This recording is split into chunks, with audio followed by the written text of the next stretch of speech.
You are now tuned into Then Radio. If you enjoy our videos, we ask that you consider joining our Patreon to support our channel. Don't forget to like and subscribe so that you never miss a new video. We hope you enjoyed today's episode, and as always, thank you for watching.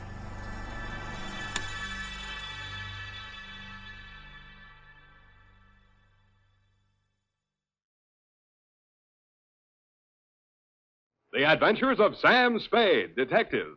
Brought to you by Wild Root Cream Oil Hair Tonic, the non-alcoholic hair tonic that contains lanolin.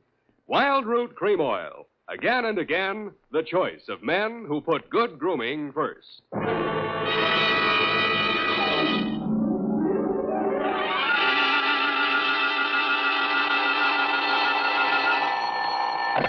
Sam Spade Detective Agency. Hello, sweetheart. It's only me. Oh, Sam. Why so modest? Women, Effie. Age cannot weather nor custom stale their infinite variety. Huh? Against their incalculable wiles, mere man is a leaf in the wind. Oh, Sam, do you really... Oh. Who was she and how windy was it? Cyclonic, Effie. We had to close every window in the house. But If you will just contain your natural feminine curiosity for a few moments, I'll be right down to dictate my report on the bow window caper.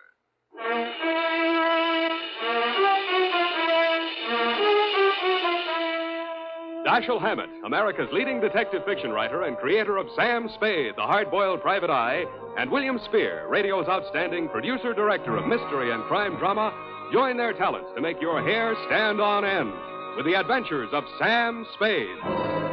Presented by the makers of Wild Root Cream Oil for the hair. To every man who says, I don't use a hair tonic or I don't believe in a hair tonic, I say this. Decide for yourself. But don't decide until you've tried Wild Root Cream Oil, the entirely different hair tonic. There's not a drop of alcohol in Wild Root Cream Oil, and it contains soothing lanolin.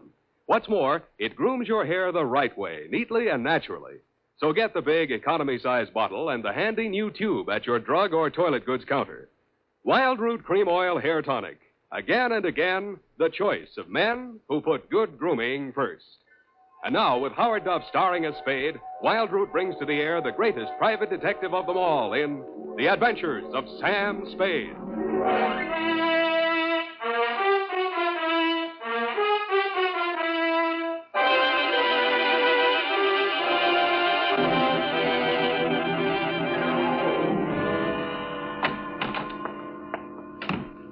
Sam, what's a bow window? A bow window. Bow window is a bay window that you look into instead of out of. Look into instead of out. Oh. Oh, Sam. Get your book, Panther Girl, and slink on in. Well, what was she trying to see through the bow window? I mean, whose house was it? Her own. But if it was her own house, then why would she It just goes to show you, darling, what some women will stoop to. It does? Mm-hmm. There was a low window. Oh. Well, whenever you're ready, Sam. Date November 10. 9th. 9th. Correct. 1947. To Dr. Helmut Ries. I was right for once. Yeah. From Samuel Spade, license number 137596. Subject, the bow window caper. Dear Dr. Ries, I know that this report will not make pleasant reading for you, but you paid for it, so here it is. As far as I was concerned, it all started on Thursday morning when you called at my office. From your story, I gathered it had been going on for some time. You will say these are merely the actions of a jealous woman, Mr. Spade. But I assure you there's more to it than that. It must be a carefully thought-out plan to ruin my career, my whole life. In what way, Dr. Reese? She spies on my private consultations. Insults my women patients. I can no longer even keep a nurse for more than a week at a time. Scenes, hysterics, outbursts of violence. I cannot continue my work under such conditions. Well, why don't you give her a divorce? Why, no. This is not her desire. If it were, it would be simple. No, she wants to bring me to ruin. She wants to see me on my knees in front of the populace. Why? That is what I want to find out. Why? Doctor, I think you ought to take this case to a head doctor. I have consulted a psychiatrist. examined her. She's perfectly competent mentally. So you see, there's here already some mystery, for which one comes to a detective. How long has this been going on, Dr. Reese? Since 3 months only. But in this time, she has reduced me to utter desolation. Dr. Reese was a very good divorce lawyer right down the hall from my office. No. I discussed the matter of a divorce with her a few days back. This was her answer. You see, a receipt for the purchase of a gun. And this note in her handwriting. I hope you will not force me to use this. Esther. Yes. What do you think she has in mind? Murder or suicide? She refused to discuss it. But one thing I have noticed. Since she has bought this gun, a new development. A strange man watches my house. Several times I have caught him following me. Well, she might have hired a detective to check on whether you visit a lawyer. Perhaps it is very simple, but it is all too strange to be harmless. I half-heartedly agreed that it might be, Dr. Reese, and when your check for $100 didn't bounce, I went to work wholeheartedly. I reached your house on Pacific Avenue just as the street lights were going on. It's a quiet neighborhood, so I could hear it before I got close enough to read the number on the door. Get out! Get out of this house! Get out! You have no... Get out! They seemed to be slugging their way toward the back of the house, so I decided to risk an entrance. I found the doorbell, and I was about to punch it when I caught sight of your mystery man. He was crouched in a clump of shrubbery that grew under the bow window at the corner of the house. He was still there with his eyes glued to the window when I walked up behind him. Hey, let go of me. Let go. Come on. You're going inside. Listen, I'm not just a snooper. I didn't say you were. I'm just inviting you inside for a better look. Now, I'm warning you, if you don't let go of me, Stop squirming, will you? Go! The kick he landed on me wasn't according to the Wrestling Association's rules, but I let him get away with it mainly because I couldn't move for 3 or 4 minutes, and by that time he disappeared down the street. When I recovered my faculties and staggered back to the door, I didn't bother ringing the bell. I just walked in. The hen fight was still going on somewhere in the upper reaches of the house. Then a door burst open on the upper landing, and a girl in a nurse's uniform ran down the stairs toward me, pursued by a pale little woman with a pinched face who was brandishing a pair of brass fire tongs. You brushed past me, Dr. Reese, and headed off the pursuer. Esther, stop this! Stop this at once! Have you gone crazy? Give me those fire tongs. Give them to me. What's the matter, Helmut? Afraid I'll mar your light of love's beauty? What started this? I caught her creeping about the kitchen. She was going to poison my food. Explain to you, Mrs. Reese. The doctor said... Oh, don't bother explaining, Miss Roberts. These morbid fancies of hers. Don't think I don't know what goes on in that office. That office where I'm not allowed anymore. That's only because you make the patient so nervous, Esther. I know what goes on. You and those women. That will do, Esther. Go to your room. Very well. But I won't have that woman in this house another day, Helmut. Is that understood? Go to your room, Esther. I'm going. But remember what I said. I've warned you both. I can't. There, Miss Roberts. Now don't. There. I can't stand anymore, Doctor. I tell you, it's making me a nervous wreck. I just... Dr. Reese. Huh? Oh, Mr. Spade. You saw, you heard? Yeah. Come into my office. We'll talk. I think we'd better. Doctor, there's still one more patient waiting to see you, Doctor. Well, have her wait a little longer. Yeah. This way, Mr. Spade.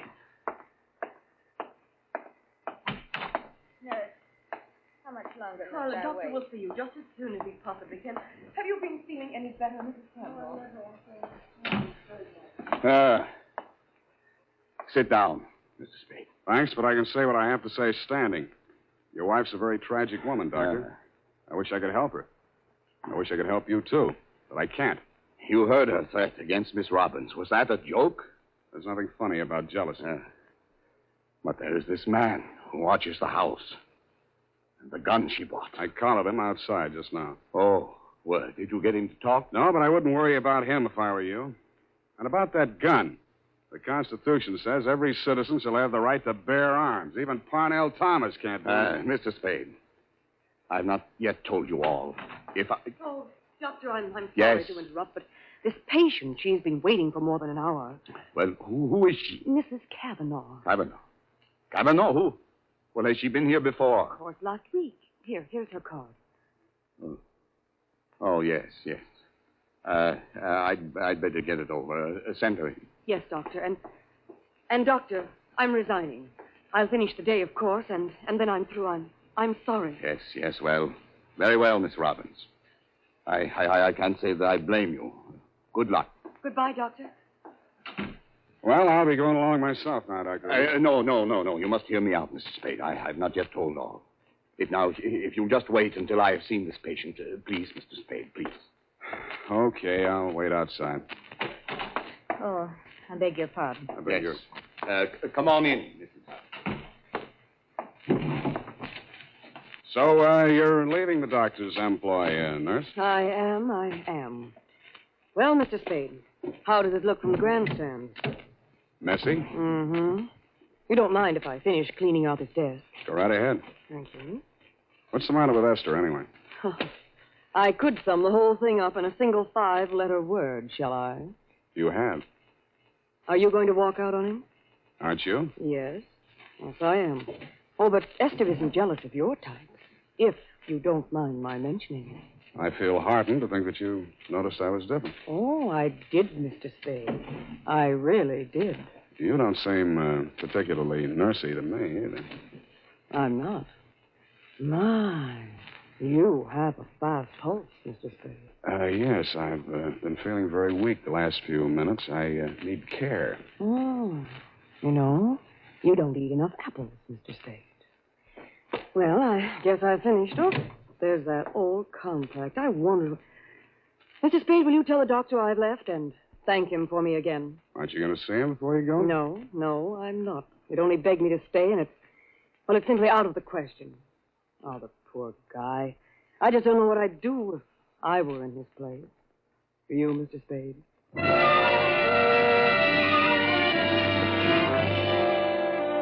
I did, and I told her. She told me I was a victim of hypertension and left me with my mouth open and no thermometer in it. 5 minutes after she'd gone out through the front entrance, your wife came down the stairs looking knowingly at me and the door to the doctor's office and left by the same route. 10 minutes after that, I was halfway through a 1937 National Geographic that was the latest edition on the waiting room table, and had reached the 3rd paragraph on the natural beauties of Winona County, Minnesota. But I never finished it. I will be back in a minute.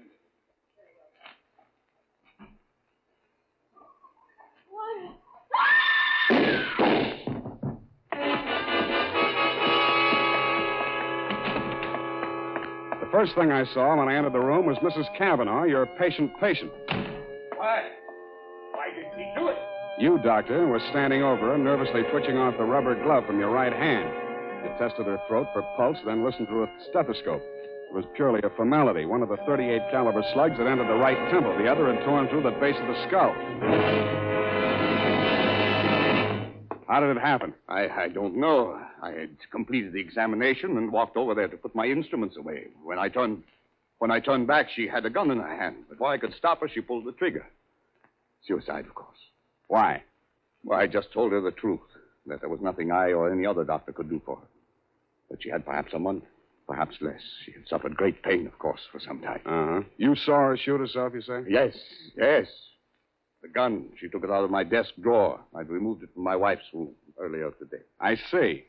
Well, Doctor, this is the neatest suicide I ever saw. No powder burns, and from the way she's lying, she must have shot herself from the direction of that window, at least 10 feet away. She screamed before the shots were fired and had time to fire a second bullet into her head and throw the gun across the room before she fell. Well, Helmut, at last it's happened, hasn't it? Esther, leave this room. I told Helmut one of the husbands would catch up with him. Pretty, wasn't she? I don't remember this one.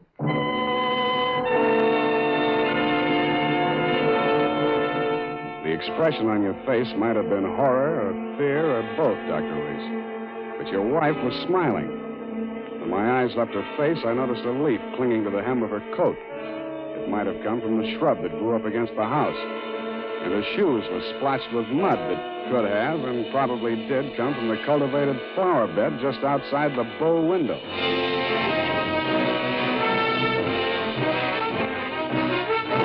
The makers of Wild Root Cream Oil are presenting the weekly Sunday adventure of Dashiell Hammett's famous private detective, Sam Spade.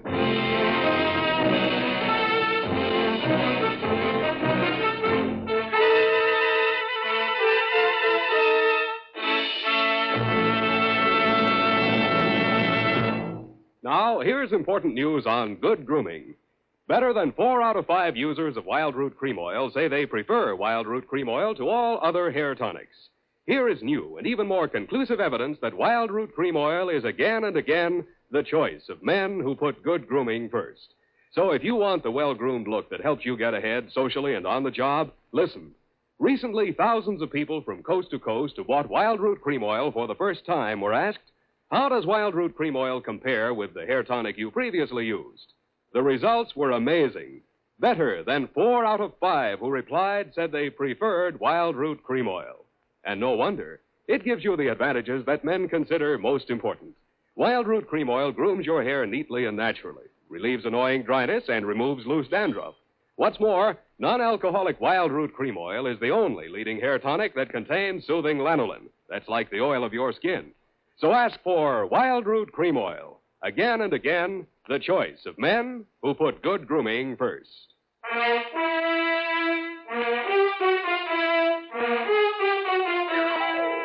now, back to the bow window caper. Tonight's adventure with Sam Spade.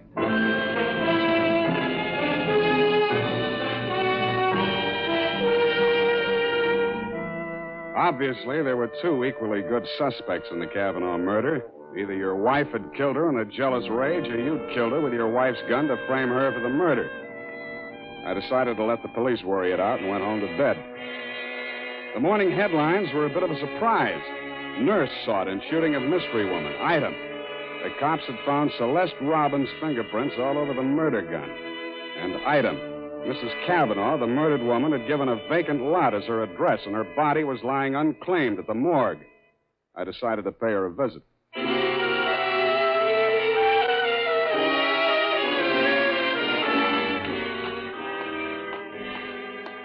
Maxie, hey, Maxie. What? Oh, Sam. Sammy, my boy. Hey, it's good to look on you. How are you, Maxwell? Oh, fine, fine. What brings you here, Sam? The Kavanaugh woman. The Kavanaugh, huh? Let's see who's with us today. Stiftel, Milton, Schwartz, Kelly. I knew him. Nice guy. Feige. Kavanaugh. Rose.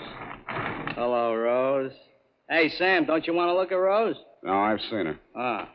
Yeah, just checked her back in. Autopsy. Say, you do collect queer ones, Sam. Now, you take her. Why would anybody in the world knock her off? In her condition, all he needed to do was wait. A month. Couple of weeks.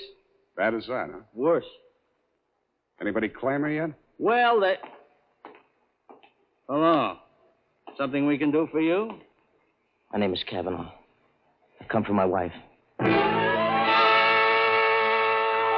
was standing with his back to me, and I didn't get a good look at his face until he walked over to the desk with Maxie. The voice tipped me even before I saw the face. It was the man I'd caught outside your office window less than half an hour before the murder. If he recognized me, he didn't let it show. I waited while he went in with Maxie. When he came out, there were tears streaming down his face. I'd been waiting for 2 reasons. I had some questions to ask him, and I had wanted to pay back that jolt he'd given me the night before. I left without doing either.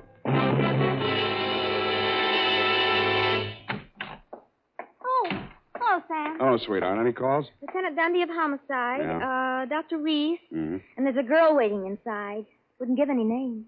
So you let her wait in my private office? Well, I don't think you'll mind when you've seen her. She's by way of being a knockout. Well, thank you, Effie. That was very thoughtful of you, dear. You're welcome, Sam. Sam, please don't be angry with me for coming here. I had to talk to somebody. What you need is a good criminal lawyer, Nurse Robin. Oh, no. Do you think I killed that woman? How did your prints get on that gun? And don't tell me she threatened you with it and you grabbed it out of her hand. No, I didn't. I did nothing at all. Take it easy, Nurse. Take it easy. Would you like a drink or something? No, of course. Thank you anyway. I'll be all right. Well, she came in from shopping 3 days ago. Just as nice as pie. And she came creeping around. You know how she is. And she said, I bought something today. It's lovely. And with that, she hauled this gun out of her handbag. And so, to humor her, I took it and I looked at it. That was foolish. It certainly was foolish. Well, nickel-plated, ideal surface for fingerprints. And I remember she was wearing gloves. Struck me as peculiar at the time, but I'm so stupid. I didn't think of it until just now. Everything's a little peculiar about this caper. A woman who was dying anyway gets shot. Nobody even seems to know who she was. Doesn't make sense. No, it doesn't make much sense. What should I do, Sam? Give myself up? I think you should. Yes, I thought you'd say that. All right, phone the police. You got a lot of courage. Sure you don't want to drink? No, thank you. I'll be all right. I'll be all right. Homicide. Dundee. Dundee, Sam Spade. I got the Robbins girl here in my office. She wants to check in. Oh? Well, tell her to forget it, Sam. Reese's wife just made a full confession.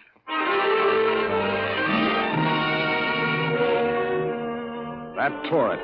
In my anxiety to see how you were bearing up under the shock, Doctor, I blew $1.50 of your money on a taxi all the way out to your address on Pacific Avenue. To my astonishment, you were wearing a look of real distress. I don't understand it, Mr. Spade. This confessing, it's not like her. It's all too strange to be harmless. Dr. Reed, I'd like to talk to you alone. Do you mind, Mr. Spade? Go right ahead.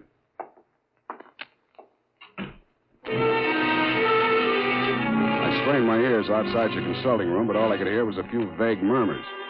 Then, for no good reason, I decided to have a look at your wife's bedroom upstairs. The cops had been there before me, so I didn't expect to find much, and I didn't. I was tapping the woodwork for secret panels or something when I heard a heavy tread on the stairway. I wheeled around, my hands inside my coat. A jolly-looking character in coveralls was standing in the doorway. Home Electronics. I beg your pardon? Hagen, Home Electronics. I come to take the equipment. What equipment? The dictograph. She don't need it no more. Ask me, she hurt too much. Mrs. Reese had a dictograph installed? Yeah, a rental type installation. This here's a speaker. My own design. Looks like a portable radio, don't it? Yeah, where's the other end? Where's the microphone? It's in the doc's private office. You interested, eh? Yeah, turn it on, will you? Oh, sure. We'll get it tuned in a minute here. Oh, feedback. Wait a minute, I'll fix it. Let her talk. What can she tell? I don't know.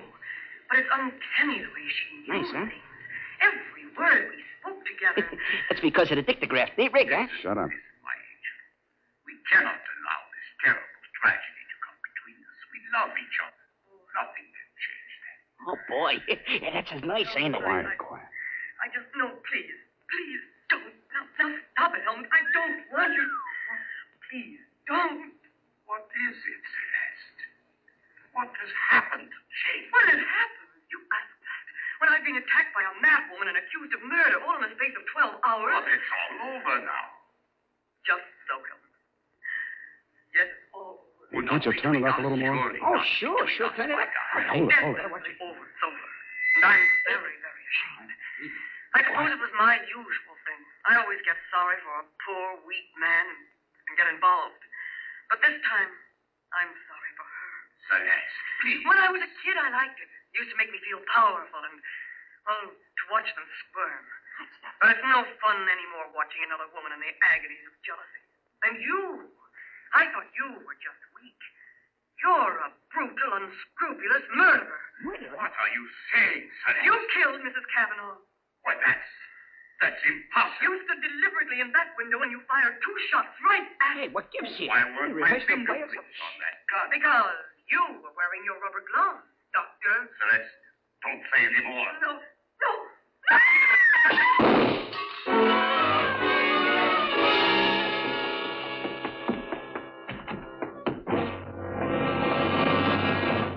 Here, help me. Help me get his shirt off, Mr. Spade. He's being shot. Who shot him, you?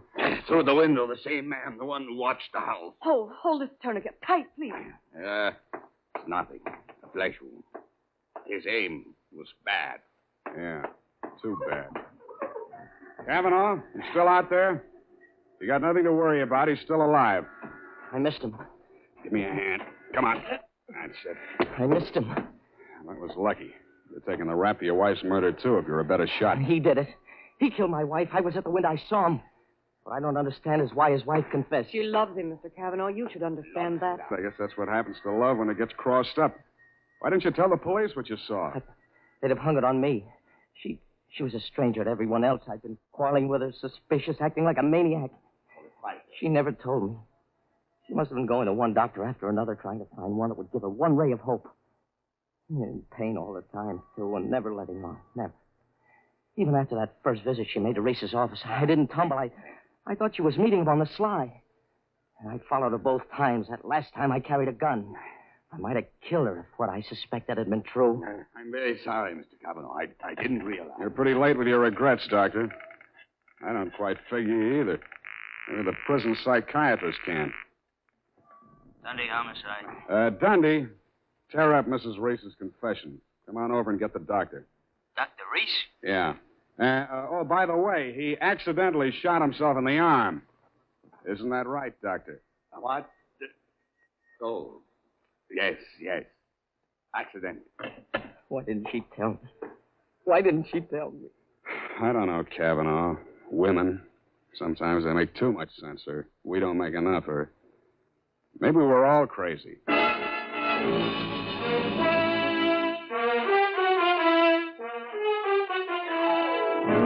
And that, Dr. Reese, is the crop. At the risk of laboring a point, there's also the mystery of why a nice girl like Celeste Robbins ever fell for a guy like you. You'll have plenty of free time to think it over between now and the trial. If you find the answer, drop me a line. Period. And a report. You know, Sam, that's Celeste. I like her. I wish we could do something for her. Well, I've already thought of that, Effie. Oh? What are you going to do, Sam? Type that up, sweetheart, and I'll write you a happy ending. Here's how you can find out whether the hair tonic you're using today is giving you what you ought to get in good grooming. Ask yourself, does my present hair tonic groom my hair neatly and naturally, or does it leave my hair sticky or greasy? And does it relieve dryness and remove loose dandruff, too? Or does it do just a halfway job? Unless you can honestly say that your present hair tonic does all that for your hair, you owe it to yourself to try Wild Root Cream Oil right away. Try Wild Root Cream Oil and see for yourself how it improves your appearance, grooms your hair neatly and naturally, relieves dryness, and removes loose dandruff. It's non-alcoholic and contains soothing lanolin. Get the big economy-size bottle and the handy new tube that's easy to pack when you travel and grand for the bathroom cabinet. Don't delay. Get it today. Wild Root Cream Oil Hair Tonic. Again and again, the choice of men who put good grooming first. Oh, here's the report, Sam. You want to read it over? I do not. File it under F for forget. About that poor Celeste, Sam. Oh, yeah. Well, I made a date with Celeste to take her dancing tomorrow night. She needs cheering up, you know. Oh, what for? Well, you said she needed help. Well, that isn't exactly the kind of help I had in mind. Oh. I don't see why it's necessary Effie, to take... we must each of us give a particular kind of help each of us is particularly equipped to give. Very well. She wished to... She used to make over men just to get the other women jealous. That she did. Aren't other women silly to allow themselves to get jealous when they know just what she's up to? Idiotic. Just idiotic. Sure thing. And go home, Effie. I'm a lousy dancer. Oh, very well. Have fun, Sam. Good night, Sam. Good night, sweetheart.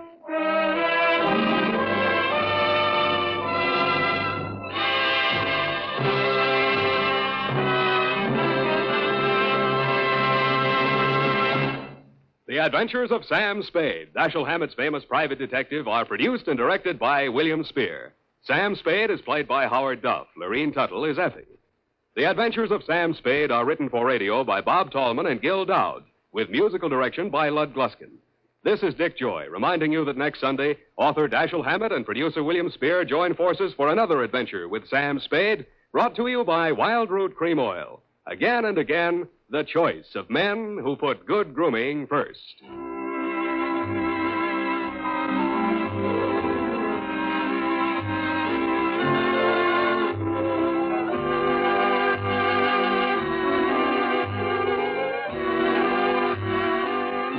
Smart girls use Wild Root Cream Oil, too, for quick, good grooming and to relieve dryness between permanents. Mothers say it's grand for training children's hair.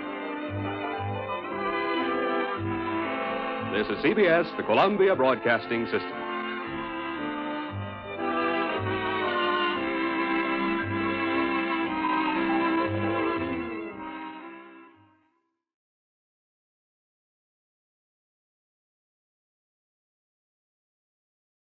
The Adventures of Sam Spade, Detective, brought to you by Wild Root Cream Oil Hair Tonic, the non-alcoholic hair tonic that contains lanolin. Wild Root Cream Oil. Again and again, the choice of men who put good grooming first.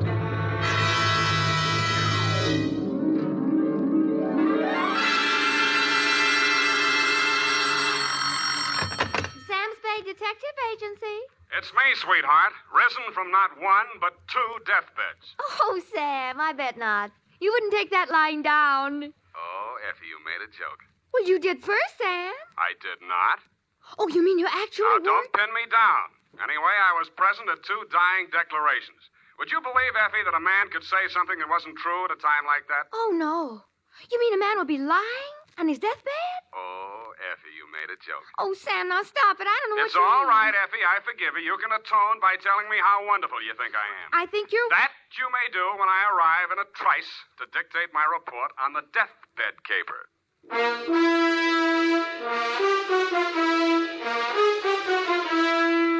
Dashiell Hammett, America's leading detective fiction writer and creator of Sam Spade, the hard-boiled private eye, and William Spear, radio's outstanding producer-director of mystery and crime drama, join their talents to make your hair stand on end with the Adventures of Sam Spade. Presented by the makers of Wild Root Cream Oil for the hair. Tell me, mister, how many times a day do you have to comb your hair? Not many, I'll bet, if you groom it right, first thing every morning with Wild Root Cream Oil. For this famous hair tonic grooms your hair neatly and naturally and helps it to stay that way throughout the day. Wild Root Cream Oil also relieves dryness and removes loose dandruff. With Wild Root Cream Oil, you don't have to keep combing your hair every 2 minutes. That is, unless your gal can't resist running her hands through it. Get Wild Root Cream Oil Hair Tonic. Again and again, the choice of men who put good grooming first. And now, with Howard Duff starring as Spade, Wild Root brings to the air the greatest private detective of them all in the Adventures of Sam Spade.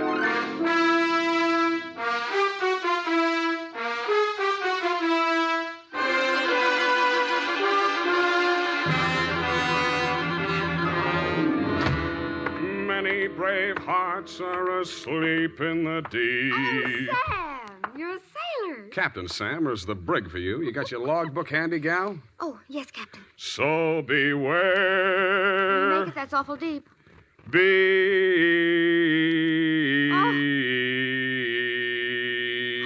Date, June 20th, 1948. Where? Oh, Sam. I have no shame. To Marin County Sheriff's Office, San Rafael, California. Attention, Deputy Woodington from Samuel Spade, license number 137596. Subject, the deathbed caper. Dear Bill, the dawn came up like thunder out of Chinatown across the bay. In San Francisco, all we could see was fog. But on your side, it must have lifted briefly because somebody named Dan Starbuck managed to find his way to a phone booth, call me, and ask me to meet him at the 3rd Street Pier in Sausalito.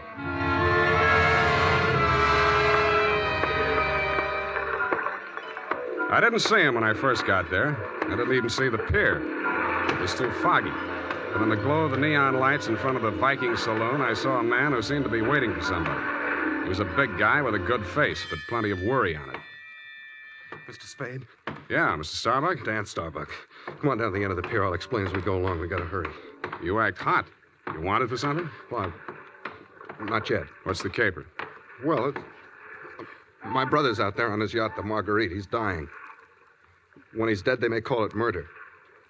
I want to be there with a witness. That's you. In case he has anything to say about who did it. Who did? They think I did. Did you? Honestly, I don't know. It happened the night before last. I went out there to see him. We've hated each other for years. We've both been drinking, and we drank some more. Then there was a fight. I drew a blank somewhere. Next thing I knew, it was around midnight. I pulled myself together, went into his cabin. Gordon was lying there with his head all kicked. I realized I was covered with blood, and I was holding something in my hand, big glass paperweight. I dropped it. I got out of there fast and swam ashore. I planned to tell you a different story, but that's it. You want the job or not? You think you'll make a deathbed statement that'll clear you, and you want me for a witness? Yeah, that's it. You got a lot of guts. I'm hired. Good. Halverson? You down there? Halverson! Who's Halverson? He's a boatman. He'll row us out. Halverson? Hey, Nils? Donnie? Yeah. Is that you, Casino? Sure. Can I do you some favor? I want to go out to the Marguerite. I can't find Halverson anywhere. Well, I guess I can take you. Are you sure that I'm sure. Sam Spade. Del Casino. He's the boss of the Marguerite. Glad to meet you. Same. Any friend of Danny's. Hey, listen, Danny, you sure you want to go out there? Any reason why he shouldn't? Well, it's up to him. In his place, I would be on a freighter for China, way out there where the fog is more thicker. No, it's all right, Casino. I know what I'm doing. Well, your friend, you excuse me, your name? Spade. Pardon me, I better ask. The police don't want you for nothing? Not yet, but don't make book on it. Push us clear, Danny. All right.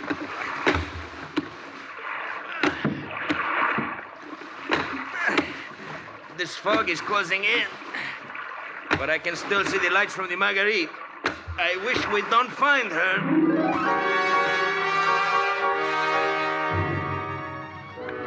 But we did. She was wearing clam diggers, an off-the-shoulder T-shirt, and was leaning against the rail as the dinghy pulled past the police launch and nestled in under the ladder of the yacht. Del? Del, is that you? Yes, Miss Starbuck. Who is that with you? Keep quiet.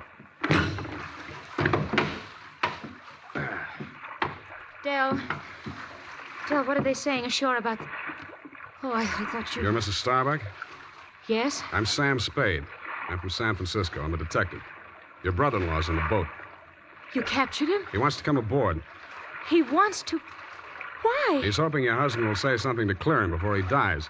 Is there any reason why he shouldn't come aboard? Oh, there's every reason in the world why he shouldn't. The police are in there with my husband right now. Yeah? The doctor says there's a possibility that he may regain consciousness long enough to make a dying declaration. Mm-hmm. If he's face to face with Dan, there's no telling what he'll say.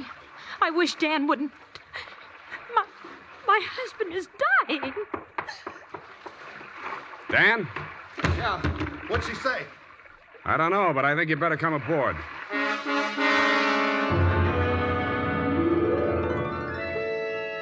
He seemed almost delighted as he swung his weight up out of the dinghy and climbed the ladder.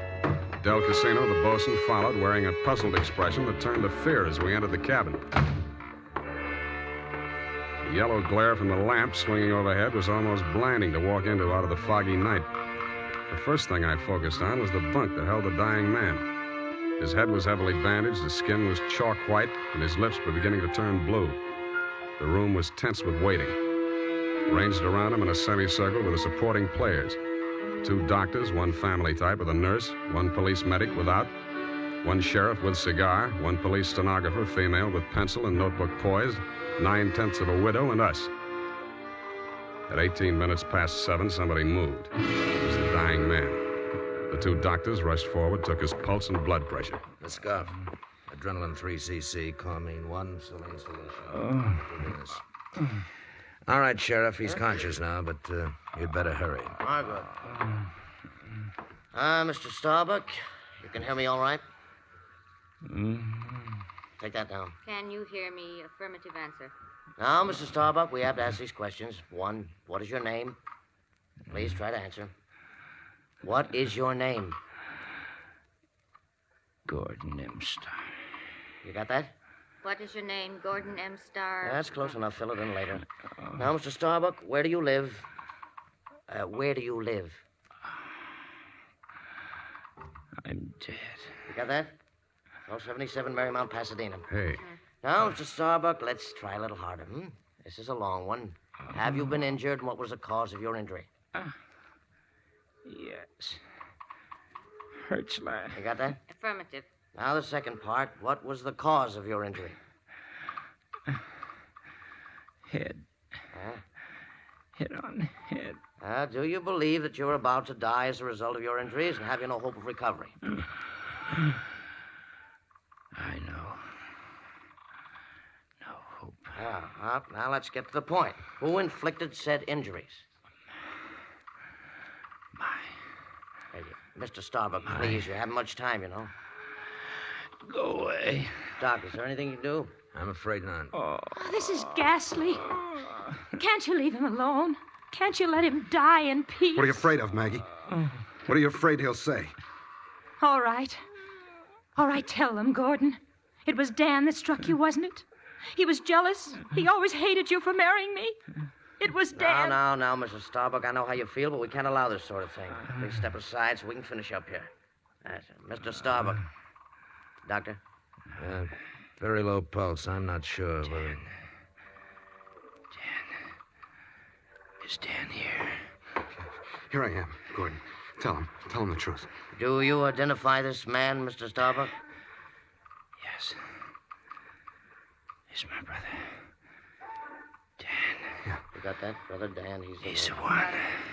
He's lying. Gordon, you know who did it. Why don't you tell the truth? What do you got to lose now? Nothing. I'm finished. Got that? You finished me. Gordon! Gordon, not yet. Now come back. Doctor, can't you... He's dead. Well... Okay, Doc. Dennis Starbuck, it is my duty as sheriff of this county to take you into custody on suspicion of murder. And I must tell you that anything you say may be held against you. You'd better come along, too, Spade. Routine questioning, you know. Okay, Sheriff. And I don't think we'll need the handcuffs, will we, son? No, I'll go with you.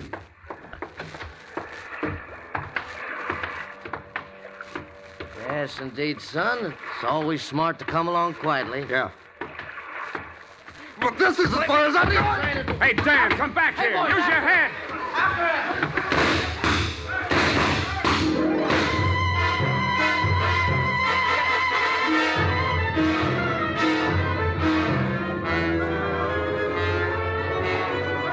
He only had one friend. He was the best friend in the world for a man on the land, the fog. The searchlights on the police launch spun frantically as the craft heeled around in a half circle to head him off. Instead of cutting the fog, the beams from the powerful lights bounced back from it and blinded the men behind them. After 10 minutes of that, they gave up. The sheriff had a theory. Don't worry. Between the fog and the currents, I doubt if we'll make it. We'll probably recover the body in the morning. And they did. But it wasn't Dan Starbuck's body. It was the bosun, Del Casino. And he was found in Richardson Bay, adrift in the dinghy from the Marguerite. Somebody had creased his skull with the same type blunt instrument that had been used on Gordon Starbuck. But Dell hadn't lived long enough to make a dying declaration.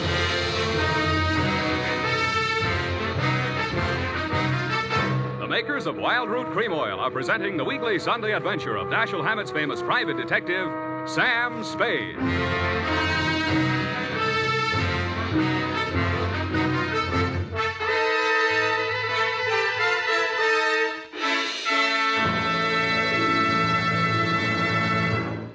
Now, here's important news on good grooming. If you want the well-groomed look that helps you get ahead, socially and on the job, listen. Recently, thousands of people from coast to coast who bought Wild Root Cream Oil for the first time were asked, how does Wild Root Cream Oil compare with the hair tonic you previously used? The results were amazing. Better than 4 out of 5 who replied said they preferred Wild Root Cream Oil. And no wonder. It gives you the advantages that men consider most important. Wild Root Cream Oil grooms your hair neatly and naturally, relieves annoying dryness, and removes loose dandruff. What's more, non-alcoholic Wild Root Cream Oil is the only leading hair tonic that contains soothing lanolin that's like the oil of your skin. So ask for Wild Root Cream Oil Hair Tonic. Again and again, the choice of men who put good grooming first. By the way, smart girls use Wild Root Cream Oil, too, and mothers say it's grand for training children's hair.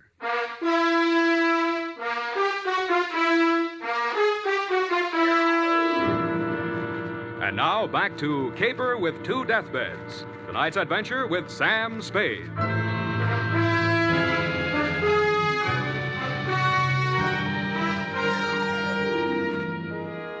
The police theory of the Del Casino killing went something like this. Casino had shoved off in the dinghy to join in the search for Dan Starbuck, had rescued him, and been maced for his pains. Also found in the dinghy, but not as yet worked into the police theory, were 2 items. 1, a waterproof wallet containing the seaman's papers of one Nils Halverson. 2, a tattoo mark on the right bicep of the deceased. A small heart with a name in it, Maggie. The brand new widow of the same name was waiting in my office when I got there the following afternoon. Hello. Hello to you, Mrs. Starbuck. What can I do for you? Mr. Spade, I know very little about the ethics of your profession, and... Well, are you still working for Danny? If you mean, do I know where he is, the answer's no. Oh. I hoped you'd say that. Why? Because I want you to work for me. Need a new bosun? You needn't have put it quite so crudely. No, I needn't. Since your work is confidential, I'll admit I've done a few things that... Well, it's all too true. My first mistake was marrying Gordon Starbuck when I didn't love him. And I should never have let myself fall in love with Dan. I certainly should have known better than to let Dell fall in love with me. What about Nils Halverson? And me? Well, hardly. No. Nils Halverson was employed by my husband for various odd jobs whenever we put in at Sausalito. Mostly he'd row the guests out to the ship. He rowed Danny out the night my husband was killed. At least I think he did. I didn't actually see him. Where's Halverson now? I don't know. He goes off on drunks for days at a time, but I have a feeling that someone has paid him to disappear. He might have overheard something. Hold on a minute. You're going too fast. Are you, working up to a confession? Oh, no. It's just that I'm afraid a great injustice may have been done to Danny. After all, Mr. Spade, a man who's dying, I don't see how he could be altogether in his right mind. Do you? The law says he is if he knows his name and address. A deathbed accusation is the strongest evidence a lawyer can shove at a jury. You can't cross-examine a dead man, and most people have the quaint idea that a man on his deathbed is a lot more truthful than he was when he was hale and hearty. Then you think Gordon may have been lying? Could be, or wool gathering, or picking up some of the lines you were feeding him. Oh, I was just afraid he might die before he... You see, I thought I might shock him into saying yes or no. He could have said no, couldn't he? Well, make up your mind.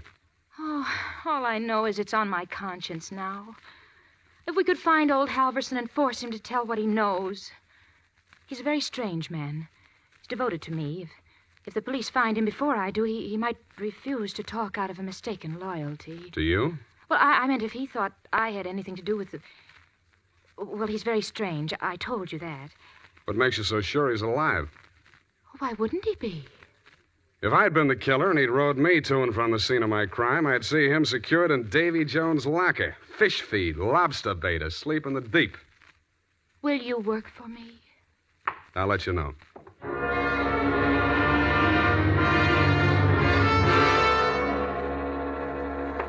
I didn't have time to get tattooed, but the rest of me was marinated enough. On my head, I was wearing a dirtied-up yachting cap. And the rest of me, I was wearing a pea jacket, dungarees, and sea boots. I was also wearing clamshell number 5 as I rolled up to the Viking saloon. Well, what'll it be, mate? Akavit and Wachter. Have you seen my cousin? Your cousin? Who's your cousin, Prince Valiant? No, my cousin Niels Halverson. Niels Halverson. Oh, no. You're Neil's cousin, are you? Yeah. Well, coming from the old country? Yeah, Minnesota. By Yemeni. Well, no, he'll be right glad to see you there. Where fair is he? I don't want to say this too loud. Yeah. Bend over there. Yeah. He's in trouble, you know. Oh? Yes, I got him holed up down below. Oh. Yeah, come on. Well, by golly, I sure been glad to be going to see my cousin Niels. Niels Halverson. Drop the act and get down there. Hey! Okay, Joe, I'll take over from here. Easy. Okay, Danny, my boy. I got his gun. But watch him now, watch him. He's full of smorgasbord. Well, Spade, you're the one person I didn't expect to see. But I'm very glad to. Yeah, I wish I hadn't found you. I wanted to find somebody else first. Halverson? Yeah. He's here. Want to see him? That's what I came for. And under here. Watch your head, low bridge. Yeah. Here we are. Where? A boathouse under the pier. Halverson used to hole in here to sleep off his schnapps. Where's he now? Over here. Uh-huh. Yeah, he's going to be a long time sleeping this one off. He'd been missing since that night. Nobody knew he was here till last night. I headed for the saloon when I swam ashore. Joe hid me out here. He could still talk then. What'd he say? I wrote it down here. But it's no help. Let's see it. It's just a jumble of words. Marguerite. Merry Christmas drink. My beautiful Helga. Row, row your boat. Now throw me back, row me back. $20 good and drunk. Fog rolling in. Good and drunk. Gonna be 5 days, no business. Oh, my head. Paint the boat. All crazy stuff. $20. Did you give him $20 to row you I out? didn't even see him. I swam out. My loving brother wouldn't have let me on board if he'd heard me arriving like a gentleman. $20. Did you frisk him? No. I'll have a look. Oh, I don't... Hey, wait. Uh-huh. Real soggy, but a 20. Now, look here. I'm sticking to my story. I swam out there. I didn't give him that 20. Maybe you didn't. Maybe you didn't. Well, you gotta believe me. I didn't even have $20. That's why I got... Shut up. What's the matter with you? What are you gonna do? Come over here, Dan. What? I don't believe a word of your story, and even if I did, it wouldn't make any difference. What are you... Shut up. You're going to stop talking and listen for a while. I stuffed a gag into his mouth and muscled him over to a piling and handcuffed him to it. He didn't even look surprised. He just stood there staring at me as if he'd lost his last friend in the world. But I wasn't looking at him as much as I was listening to those footsteps in the boards overhead. I waited for them to come back. They did. I walked across the soggy planks to where Nils Halverson lay in the shadows. Nils, I want you to answer these questions again. Now, this time, I'm going to take them down. You get lots of $20 and lots of drink. Now then, I know you don't feel so good. You don't have to talk if you don't feel like it. Just nod your head for yes and shake it for no. Okay, Nils? That counts in a court of law as long as there's a witness. Okay. Now, your name is Nils Halverson. Your address is 213 Bayview, Sausalito. That's correct, is it? Nod your head. Good. Good. That proves you're in your right mind. You know you were injured. Yeah. You know the cause of your injury. Hit on the head and thrown over the side of your boat.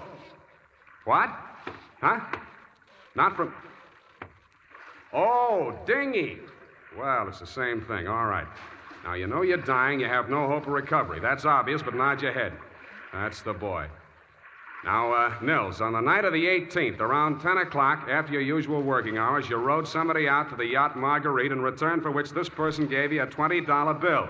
This person is also the person who killed, who inflicted your fatal injuries. It is. Now, the name of that person, if you can possibly speak even in a whisper, so there can be no mistake. Can you hear me? Just say it close to my ear. Yeah? Yes. Yes, I got it. That's all. Now, I know you don't write, Nils, but make your mark here. Come on, I'll guide your hand. There. Now we're going to take... Nils. Nils. Well, anyway. All right, Maggie. Come on in and join the party. Don't try anything. The light's on you. I'm a better shot than you, and if there's a ruckus, the whole saloon will be down on us. They're all friends of Danny's, too. Stop there. Toss the gun. Okay. What's the matter, Angel? You look kind of scared. No. Just disappointed, that's all. Don't give up so easy, sweetheart. I always wanted to take a trip around the world. We might go on the Marguerite. Together. Yeah, sailing into the sunset. Sleeping with our deathbed statements under each other's pillows. Yeah, I see what you mean. I guess it wouldn't work. How much for yours, and what do we do about him? Dan? I'll take care of that. Throw it in with a deal. Okay. But I want it in writing. A little statement to the effect that I can keep under my pillow. Fair enough. Now, all I want from you is a little statement from you to this effect. That you, Marguerite Starbuck, employed Nils Halverson to row you out to the yacht on the night of the 18th, that you there overheard a quarrel between your husband and brother-in-law, and that taking advantage of said brother-in-law's inebriated condition, you sneaked up behind your husband, hit him with a paperweight, and decamped, leaving the murder weapon in Dan's hand. You then started back for shore in the dinghy, and realizing that the only witness who could testify you were aboard that night... All right. All right, I'll sign it. Okay. We'll have plenty of time to put in all the legal decorations later. I'm afraid we won't, baby. You're going to be spending all your available time at Tehachapi and points west. What are you talking about? You just made a full confession in front of a witness. You heard it, didn't you, Dan? Every word. Oh, if I... Honest. An honest man. Well, I did tell a fib. Now, this is really going to hurt, I'm afraid, Maggie. You see, we didn't actually have any deathbed statement to match yours. No? No. Nils Halverson was a good deal too dead to have made a deathbed statement just now. He's been stiff for 12 hours.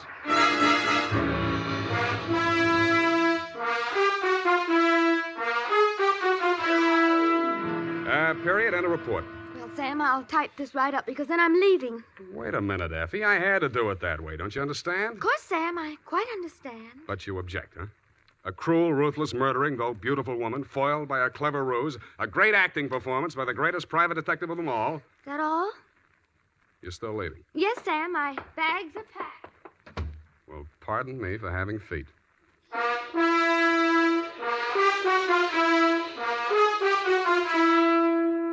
There's a reason, men. In fact, there are 5 big reasons why more men every day are turning to Wild Root Cream Oil for well-groomed hair. Wild Root Cream Oil grooms your hair neatly and naturally. Wild Root Cream Oil relieves dryness and removes loose dandruff. Wild Root Cream Oil is non-alcoholic and contains soothing lanolin. 5 big reasons why you, too, should join the millions with handsome, well-groomed hair. Why you should step up to your drug or toilet goods counter and ask for Wild Root Cream Oil.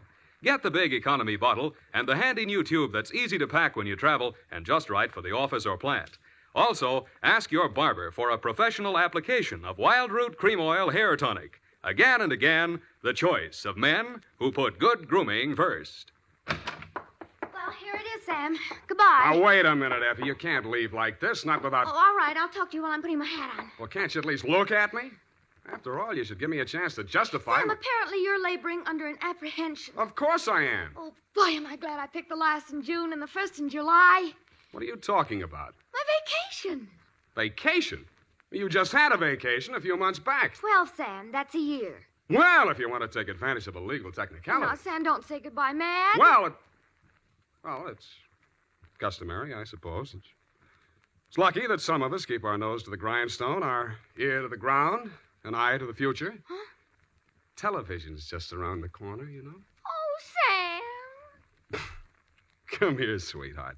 You look lovely in it. Come here. Have a wonderful time. Oh, Sam. Oh, Sam. Come here. Now, go on. You missed your train. Where are you going? The Los Sierras. Well, just so you don't go to Kanab, Utah. All right, Sam. You know best. Good night. Good night, Sierra Sue. Now, who can we get for that part next week?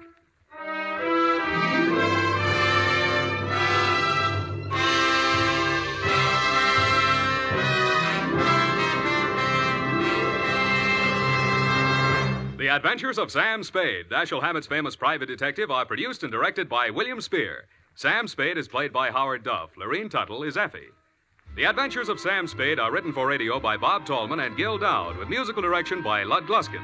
Join us again next Sunday when author Dashiell Hammett and producer William Spear join forces for another adventure with Sam Spade, brought to you by Wild Root Cream Oil. Again and again, the choice of men who put good grooming first. This is Dick Joy reminding you to... Get Wild Root Cream Oil, Charlie. It keeps your hair in trim. You see, it's non-alcoholic, Charlie. It's made with soothing lanolin. You better get Wild Root Cream Oil, Charlie. Start using it today. You'll find that you will have a tough time, Charlie. Keeping all the gals away. Hiya, Baldy. Get Wild Root right away. This is CBS, the Columbia Broadcasting System.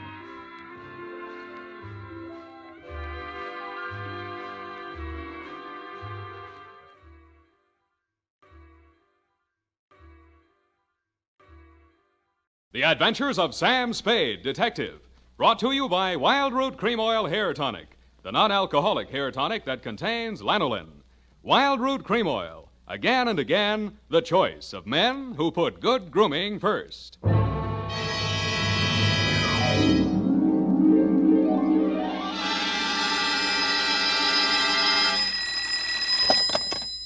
Office of Samuel Spade, Private Investigations. Good morning. Evening. Effie? Miss Perrina's on a vacation. Perhaps I may be of assistance, no doubt. I don't know. To whom am I speaking to? I am sorry. I cannot divulge that information to an entire stranger. May I take a message? Look, Miss Whoever you are, I don't want to discommode you, but I am sorry, but I will have to ask you in no certain terms to resist from this line you are handing me. I am not the type secretary. Forget it. I'll just call Miss Perrine long distance and dictate my report over the phone. Oh, my stars and garter, how utterly gouch of me, Mr. Spade. Oh, I'm Bernadine, Effie's relief. I mean yours. I could use some. Oh, shall I send out for some medicine? Yeah. The phone number's on the wall behind the water cooler. Tell them the 100 proof, bonded, and hang the expense. I'll be right down to dictate my report on the bail bond caper.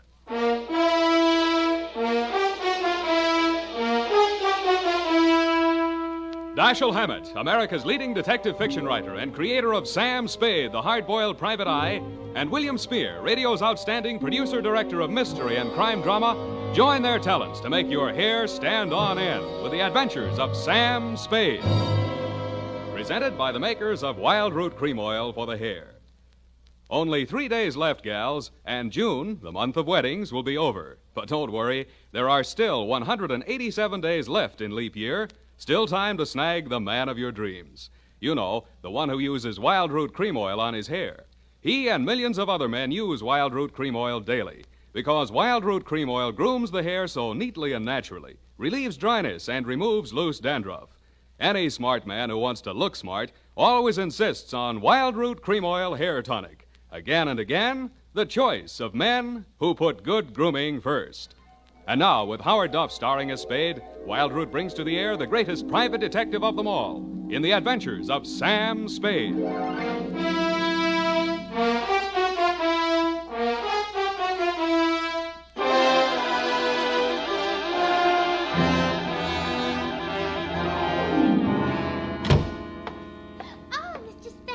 You are, Mr. Spade. You just gotta be. Yes, but why? It was fate.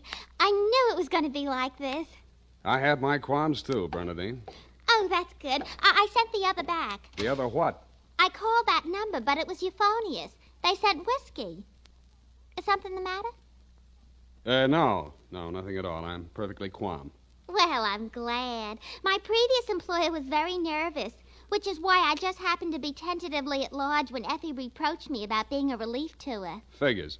Bernadine, now, I'm not being fresh. Honestly, I'm not. But do you take shorthand? Yeah, but I don't speak it. What is that you speak? Don't answer. Ready? Rodney. I mean Roger. Date. I'll have to ask my mother. Down, Bernadine. Date, June 27, 1948, to Miss Effie Perrine, care of Perry's Lodge, Kanab, the Pearl of the West, Utah. What? Oh, wrong letter. I'll get to that later. Date, June 27, 1948, to Leo M. Scarlett, care of Leaf Branch, Root, Knox and Wood, attorneys at law, 333 Pine Street, San Francisco, from Samuel Spade, license number 137596. Subject, the bail bond caper.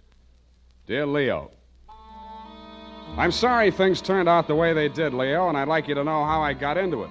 It wasn't for the reward. I don't take rewards. I'm not in love with your wife, no matter what she says, and I wasn't sore at you about anything. I was just sitting in my office, minding my own business, when the door opened, and Vivian walked in. She looked every bit as beautiful as she did when she lived under me in Ma Tuttle's boarding house in 41. In fact, I didn't recognize her until she slithered out of her mink. Hello, Sam. Surprised to see me? Yeah, but I'm trying not to show it. What's on your mind? Is that all you've got to say to me, Sam? Well, you're here on business, aren't you? All right, I don't blame you. It all happened pretty sudden, Leo and me. I should have written or phoned you, I suppose, but somehow... Forget it, Vivian. Now, what do you need a detective for? You, thinking of divorce already? Oh, please don't, Sam. If it was a mistake, I'm the one who has to live with it, and I made up my mind when I married Leo. This time it's for keeps. No matter what. Mm-hmm. What's the what? He's in trouble, Sam. Well, that's nothing new. Well, this time I don't think it's his fault. When Leo went legit, he meant it. What's he say he's doing now? He's a bail bond broker. Judging from your new look, I'd say he's a success. Sam, a man called him on the phone today. I answered. He said his name was Holliday, but I recognized his voice. It was an old friend of Leo's, Charlie Rosenfoy. Charlie, huh? When did he get out? A couple weeks back. He was paroled. I don't know what he said over the phone, But Leo looked scared and sick. I don't wonder. The word around town was that Charlie took the rap for Leo. And I don't know anything about that. All I know is Leo's on the level now, and Charlie never will be. He did plenty on his own during that time he served. Well, I won't argue that, but from where I sit, it looks like Leo better start wearing a gun again. He has. That's what I'm so frantic about, Sam. You hear any of the conversation from Leo's end? He didn't say much. But I did hear him say, "All right, 10 tonight. I'll meet you there." That wasn't very smart of him. I know, but that's the way he is. It might be only for a payoff. I thought of that, too. But Leo hasn't got that kind of money. He's been dropping a lot at the racetracks lately. And even if he had it, he's not the type to pay blackmail. I don't like it. Why should I stick my neck out? Why did you have to come to me anyway? 'Cause I trust you, Sam. I know you were jealous of Leo. I was? Sam, if we ever meant anything... If you meant half the things you said to me when we... Stop it. That's blackmail. Oh, I feel so lost and alone. I don't know where to turn. Okay. I'll see what I can do. Oh, Sam, I'll make it up to you somehow. You see if I don't. Sure you will. And tell Leo to stop dropping his money at Tan Ferran. This is going to cost them plenty.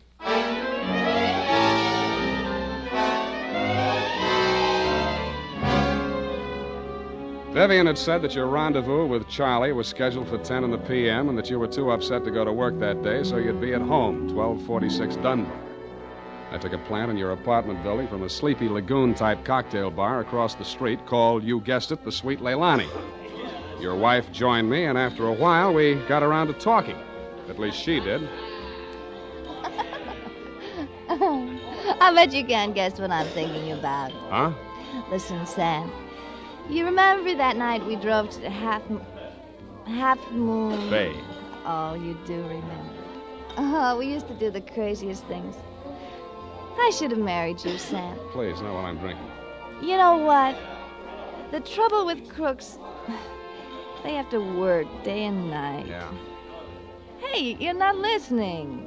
No, but everybody else in the place is. Let's talk about you, Sam. Did I ever tell you how I met Leo? No, and please don't. And then he opened a bucket shop. You know what a bucket shop is? Yeah. It's brokerage. Yeah, that's right. Only it's crooked. That was the first business Leo started when he went legit. Mm-hmm. He had to shut it down on account of those securities somebody was always stealing out of the safe. Were they insured? Yeah, but they wouldn't renew his policy. So after the second nightclub burned down, and he couldn't get any insurance at all, even on his own life. That's why I'm so frantic, Sam. Hey, give me a nickel. I want to play Sweet Leilani.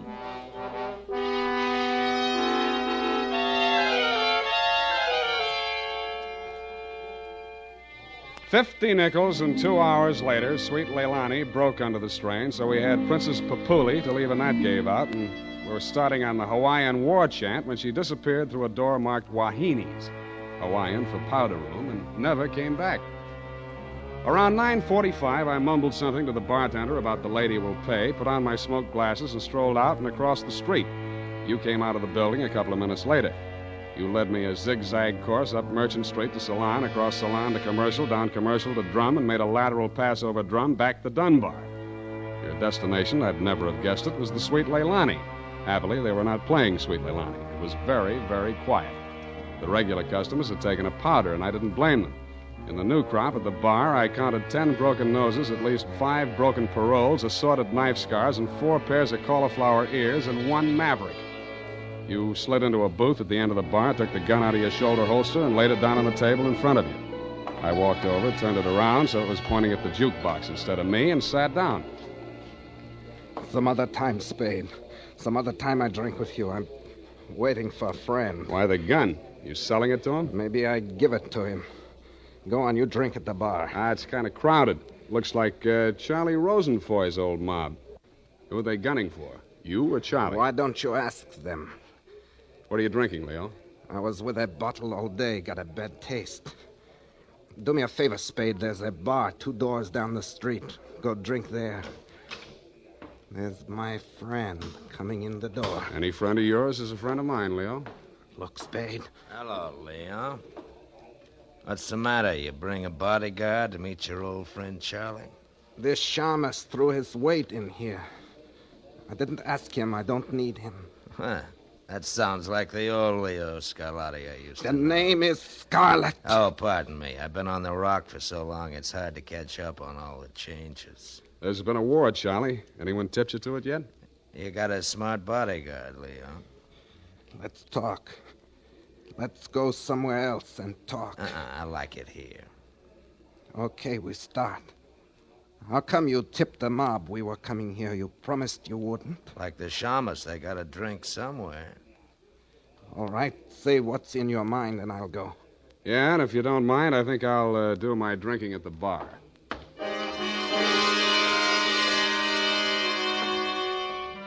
Both of your guns were on the table, and it didn't look as though you were going to use them on one another, and I figured that neither of you was going to do much talking in front of me anyway, so I strolled back to the end of the bar to look at the television.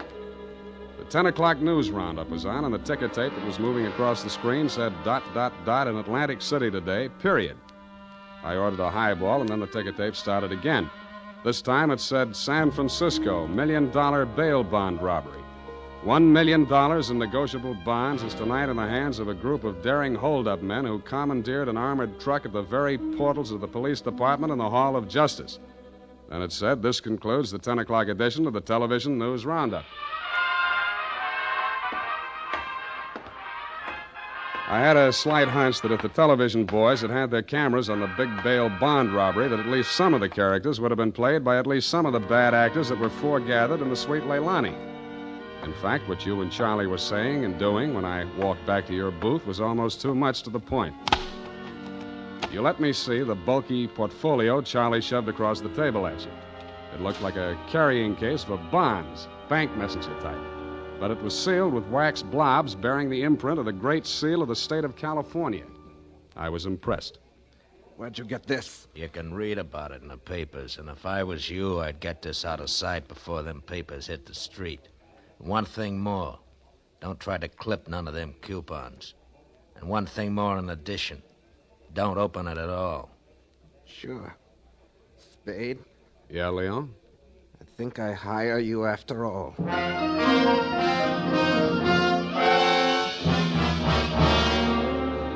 I took the job, and you handed me the portfolio. Outside, we flagged the taxi, and you gave the driver an address on Portsmouth Square. Your office, I hate to remind you, was behind one of a bunch of neon-lighted storefronts across from the Hall of Justice. The sign on the door said, press the button and let freedom ring any hour, day or night. The only bell in sight was a stop-press-type burglar alarm. You unlocked the door, and we went in.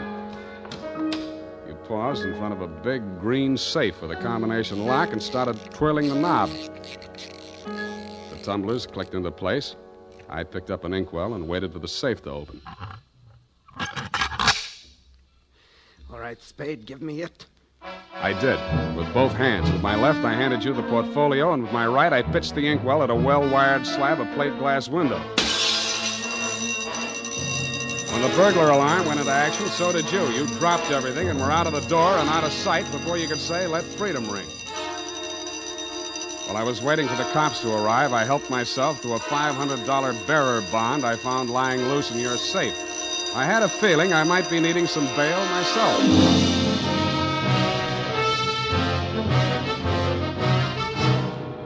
The makers of Wild Root Cream Oil are presenting the weekly Sunday adventure of Dashiell Hammett's famous private detective, Sam Spade.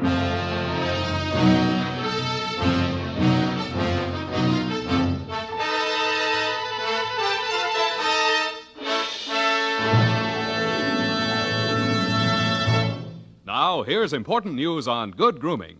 If you want the well-groomed look that helps you get ahead, socially and on the job, listen. Recently, thousands of people from coast to coast who bought Wild Root Cream Oil for the first time were asked, how does Wild Root Cream Oil compare with the hair tonic you previously used? The results were amazing. Better than 4 out of 5 who replied said they preferred Wild Root Cream Oil. And no wonder. It gives you the advantages that men consider most important. Wild Root Cream Oil grooms your hair neatly and naturally, relieves annoying dryness, and removes loose dandruff. What's more, non-alcoholic Wild Root Cream Oil is the only leading hair tonic that contains soothing lanolin. That's like the oil of your skin.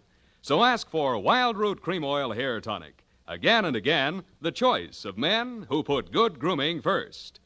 By the way, smart girls use Wild Root Cream Oil, too, and mothers say it's grand for training children's hair.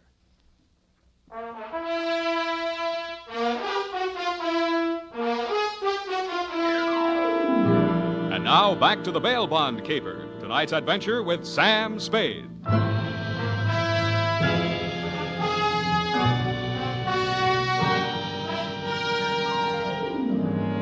I had hoped, Leo, when I made my spectacular move in your bail bond office and set the bells to ringing, that I'd get the caper off my neck and onto the capable shoulders of the police, where it now belonged. Then I told myself I could go home and get some sleep. I had never been that fond of Vivian anyway. I was holding the $1 million portfolio, complete with its big official seals still unbroken, ready to hand it over with a flourish to the first boy in blue that rushed in. But then I saw something that dashed my hopes. There was a strip of Scotch tape across the bottom of it. It wasn't up to me to tamper with important evidence, but I didn't have to. It was only a question of what magazine had been cut up to replace the $1 million in bearer bonds. That question was answered at headquarters 20 minutes later. It turned out to be the last 52 issues of Radio Life, which even Captain Walsh of the robbery detail admitted was no help. Neither was Captain Walsh. Now, Spade, in your statement here, you state, so-and-so, Sweet Leilani, and that Rosenfoy did hand portfolio exhibit in question to Leo M. Scarlett, alias Scarlatti, at approximately 10:20 p.m. this date. That's it, Captain. Now, you sure you want to stick with this? You don't want to change any part of the statement? No, I just want to go home and go to bed. I'm afraid you're going to stay with us for a while. Who, me?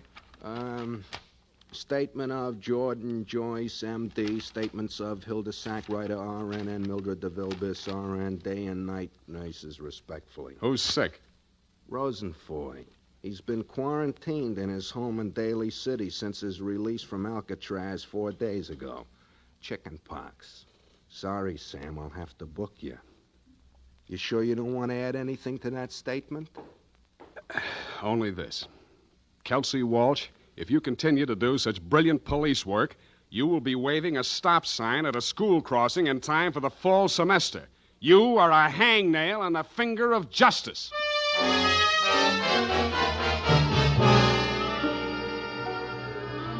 I thought I had been courteous and cooperative, but even so, it was the middle of the afternoon by the time they set my bail. $1,500. That made it life. But I hadn't had time to hang the curtains in my cell when I got even worse news. My bail had been posted by who? Vivian, a banana peel, and the steps of progress. She met me outside. Well, aren't you going to thank me?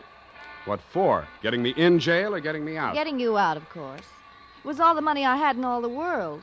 Leo's money was impounded, you know. But, Sam, when I thought of what you and I once meant to each other, and maybe we still could... Yeah. Well, you'll get your money back. I'm not really guilty. Oh, I know that. What else do you know? I guess it's safe to talk. Leo phoned me today. Where is he? He wouldn't say. Some pay station. He kept putting in nickels. Sam, you've got to talk to him. You've got to convince him it's best to give himself up. Now you're beginning to make sense, sweetheart. But how can I get to talk to him? I've arranged it. He's to meet us at the Club Leilani. You know, where we had our reunion yesterday. That place on Dunbar? Yeah. Oh, that's great. A crowded saloon less than a block from the police department. Besides, the place has lousy memories for me. By the way, did you ever get out of the ladies' room? If you don't mind, I'd rather talk about something else. Okay, let's talk about how do we bring this big secret meeting off in a crowded cafe. Is Leo coming in a false beard? You really think I'm stupid, don't you? I didn't say so. Well, it so happens that the place is closed on Tuesday. See that sign in the window? Closed Tuesday? Mm-hmm. Now, how do we break in? I was counting on you. You're a detective. Can't you use a glass key or something? Did you say that bail bond you bought for me was all the money you had in the world? That's the truth. Then get ready to forfeit it. It's a risk I've got to take. You've got to take. Sam, please, if we ever meant anything Yeah, to... I know. Half Moon Bay. But sometimes I wish we hadn't been childhood sweethearts. Wait here. I'll case the alley.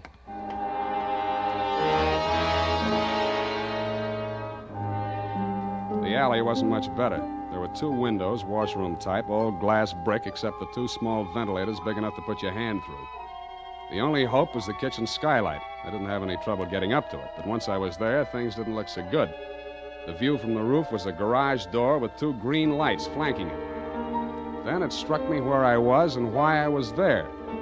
The Club Leilani backed directly on the Hall of Justice where the big bail bond robbery had taken place at 5 p.m. the night before. Without further ado, I put my foot through a pane of the skylight, reached in, unlatched it, and dropped.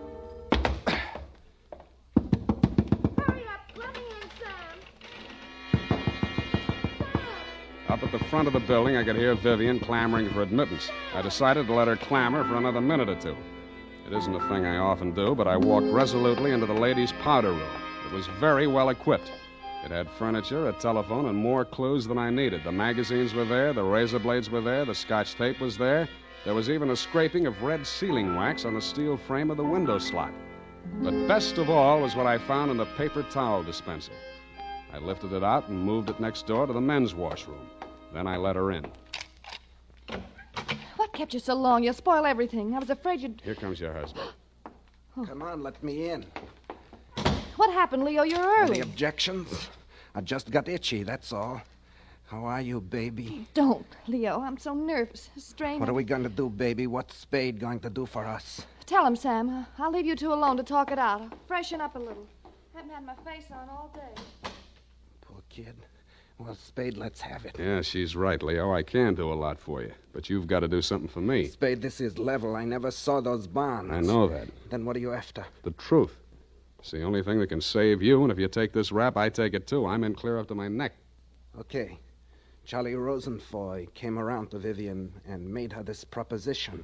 He was going to pull this bail bond job and plant the goods on me to get even for the rap he thought he'd taken for me. Mm-hmm. Vivian pretended to play along with him, only she got hold of the package long enough to take the bonds out and put the old magazines in instead. Yeah. The idea was the mob would think Charlie had double-crossed them, taken the goods for himself, and delivered a phony packet to their banker, which was supposed to be me. Cute. Only you had to get smart and set off that burglar alarm. Now I'm getting the squeeze on all sides. The mob, the law, Charlie are all gunning for me at once. Don't worry about the mob and the law, and don't worry too much about Charlie.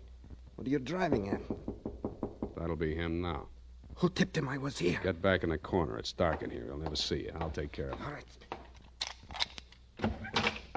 Hello, Charlie. Who? Come on in. Oh! Good boy, Spade. Get his gun. You're my friend. Sure, I'm your friend. Come here. Yeah, sure, Spade. Pleasant dreams, fellas. Now I act. Hey, Charlie! No, Leo!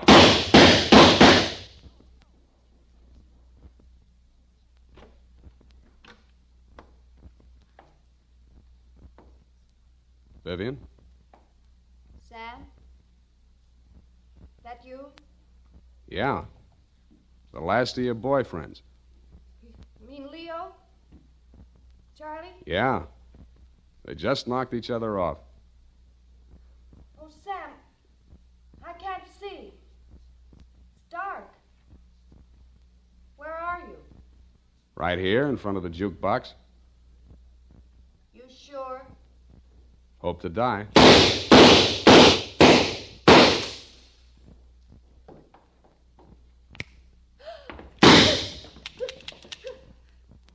Drop it, Vivian. It's empty. Sam, Sam! Vivian, how could you? After Half Moon Bay.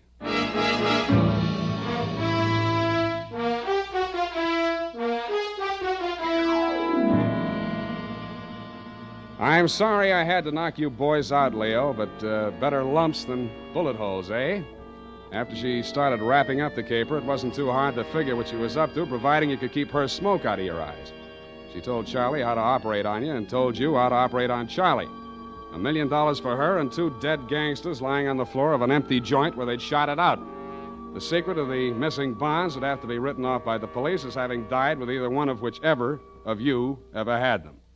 Period. End of something. Pardon me, Mr. Spade. I know you're tired, and if your toothbrush, please feel free to elude the whole matter, but... Yes, okay, let's do that. Thank you. Effie said that you were always glad to qualify any little points that she didn't understand. She said that, did she? Yeah, but she also said that quite accidentally that you sometimes leave things out that should be left in. Bernadine, times are very bad. They're cutting salaries everywhere. But where were they during the whole affaireous affair, if you'll pardon the expression? The bonds? In the paper towel dispenser. Didn't I say so? Oh, that's what you moved to the men's. But how did they get there? In the Walreenies, if you'll pardon the expression. Simple. When the thieves whizzed through the alley after the heist, Vivian had her well-manicured little lunch hook thrust through the window slot to receive them. Oh, that's how the red sailing wax got there. Bernadine, you're spectacular. Now go and type this up. You're making me nervous.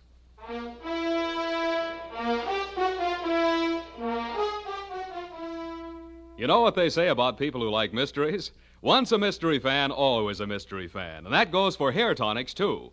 Once a Wild Root Cream Oil fan, always a Wild Root Cream Oil fan. Just try it and you'll see what I mean. Wild Root Cream Oil grooms the hair neatly and naturally, relieves annoying dryness, and removes loose, ugly dandruff. So tonight, or first thing tomorrow, step up to your drug or toilet goods counter and ask for Wild Root Cream Oil. Get the big economy bottle and the handy new tube that's easy to pack when you travel. Also, ask your barber for a professional application of Wild Root Cream Oil Hair Tonic. Again and again, the choice of men who put good grooming first. Well, here it is, Mr. Spade. I hope it's not too erroneous. Oh, I'm sure it's quite offensive. Don't you mean inoffensive, Mr. Spade? Have it your way. I don't want to sound imprudent, Mr. Spade, but I must say that your conduct through the whole thing was very brave and outrageous. Don't you mean courageous? Now I've got you doing it. You're going to be just like Mr. Cummel. Your previous employer, no doubt. Yeah, poor man. You know, he finally became completely erasable. They had to take him away. What were his symptoms? Well, when he ordered the puppy biscuits, I thought he was just being concentric.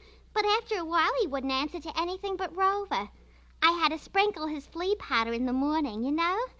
And then he had his little tricks. He always wanted to show off, you know, sitting up and rolling over. He could shake hands, too. What's so great about that? Any dog can shake hands. Yeah, but can you scratch your ear with your foot? If I set my mind to it. Now go home, Bernadine, or I'll report you to the SPCA. You can't frighten me. Effie told me that you bark is worse than you bite. Good night, Mr. Spade. Effie, in far-off Kanab, come home, sweetheart.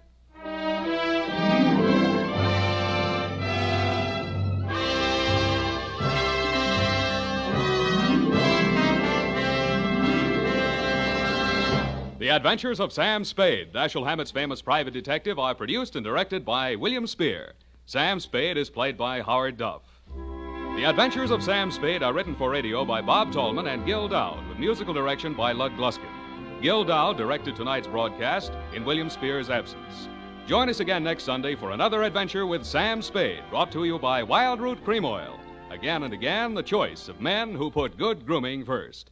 This is Dick Joy reminding you to get Wild Root Cream Oil, Charlie. It keeps your hair in trim. You see, it's non-alcoholic, Charlie. It's made with soothing lanolin. You better get Wild Root Cream Oil, Charlie. Start using it today. You'll find that you will have a tough time, Charlie, keeping all the gals away. Hiya, Baldy. Get Wild Root right away. This is CBS, the Columbia Broadcasting System.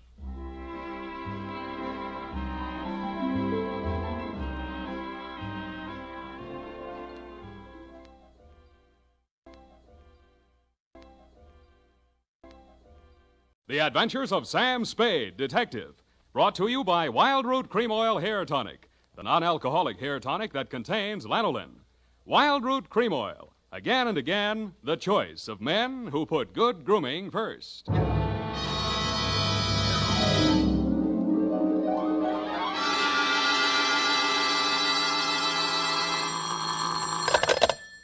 Sam Spade, Detective Agency. Good evening. That sounds funny in dialect. Good evening to you, and happy 4th of July, Bernadine Hemp.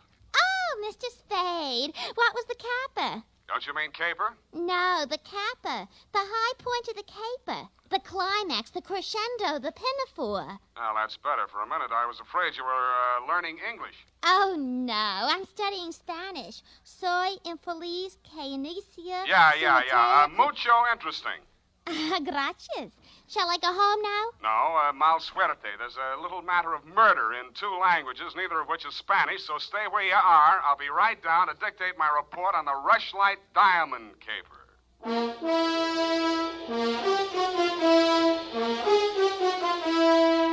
Dashiell Hammett, America's leading detective fiction writer and creator of Sam Spade, the hard-boiled private eye, and William Spear, radio's outstanding producer-director of mystery and crime drama, join their talents to make your hair stand on end with the Adventures of Sam Spade. Presented by the makers of Wild Root Cream Oil for the hair. Listen, men, to this holiday tip on good grooming. To help spark up your whole appearance, first be sure that your hair is well groomed. Be sure it's groomed with popular Wild Root Cream Oil Hair Tonic. Wild Root Cream Oil grooms your hair neatly and naturally, the way you like it, the way she likes it. Wild Root Cream Oil also relieves annoying dryness, removes loose, ugly dandruff. So look your best all the time by sprucing up right with Wild Root Cream Oil Hair Tonic. Again and again, the choice of men who put good grooming first. And now, with Howard Duff starring as Spade, Wild Root brings to the air the greatest private detective of them all in the Adventures of Sam Spade.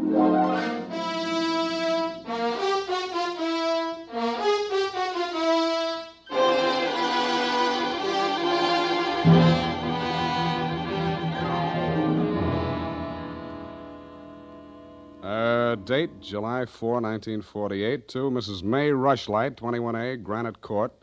From Samuel Spade, license number 137596. Subject, the Rushlight Diamond.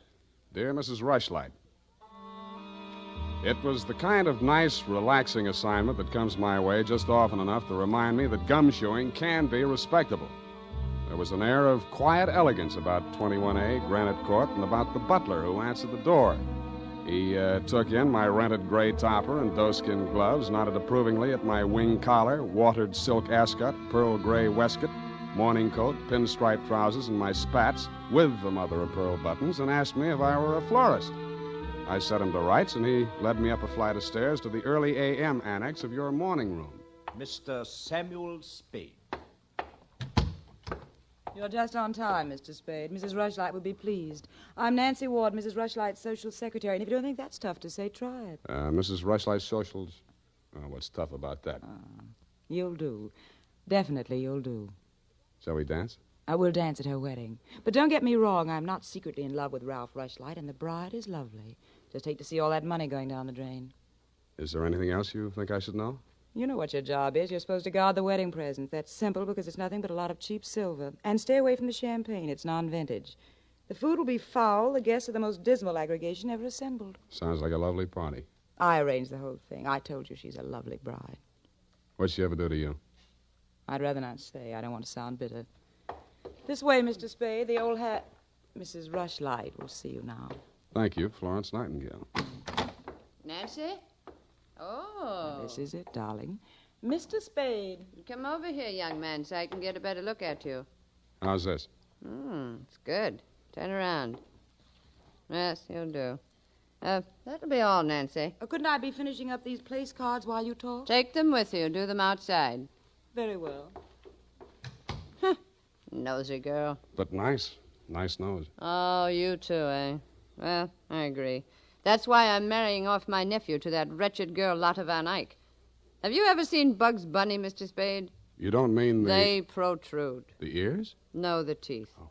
As my late husband used to say of her mother, she could eat a tomato through a tennis racket. Oh. There's only one thing that'll prevent this wedding from being an utter disaster. She doesn't understand much English. What's the matter with your nephew? A great deal, but it doesn't show. Suffice it to say, he has criminal tendencies and the mentality of a snail. Mrs. Rushlight, I don't like to seem forward, but why are you telling me all this? Oh, you're supposed to mingle with the guests. You'll need some conversation. Now, as to your assignment. The bride, being what she is, the wedding presents are hardly worth guarding, except for one. Ironically enough, it's from me. What is it, a machine gun? Oh, that's good. Oh, excuse me, I must write that down. And then tear it up immediately. Oh, dear. No, Mr. Spade. But it's bad luck, the Rushlight diamond. You've heard of it? Something about it in the American Weekly a while back, wasn't there? Yes, yes. It's not as large as the Hope diamond, but there's not a flaw in it. My late husband, Roy Rushlight, bought it for his first wife. She sank with the SS General Slocum in Hellgate, the East River, 1904, over 1,000 lives lost. Luckily, she was wearing a paste copy at the time. I was only a young girl when I married Mr. Rushlight, and fool that I was, I signed anything his lawyers asked me to sign. After his death, I discovered that the diamond was to be mine only until the marriage of my husband's male heir, at which time it must go to his bride. Well, that's too bad. You say, though, that the Rushlight diamond is bad luck. Oh, there's that, of course. I wonder if it's too much to hope. Well, I must go and help dress the bride. Go along downstairs, Miss Spade. Take this jewel case with you. Put it on the table with the other presents, and guard it well.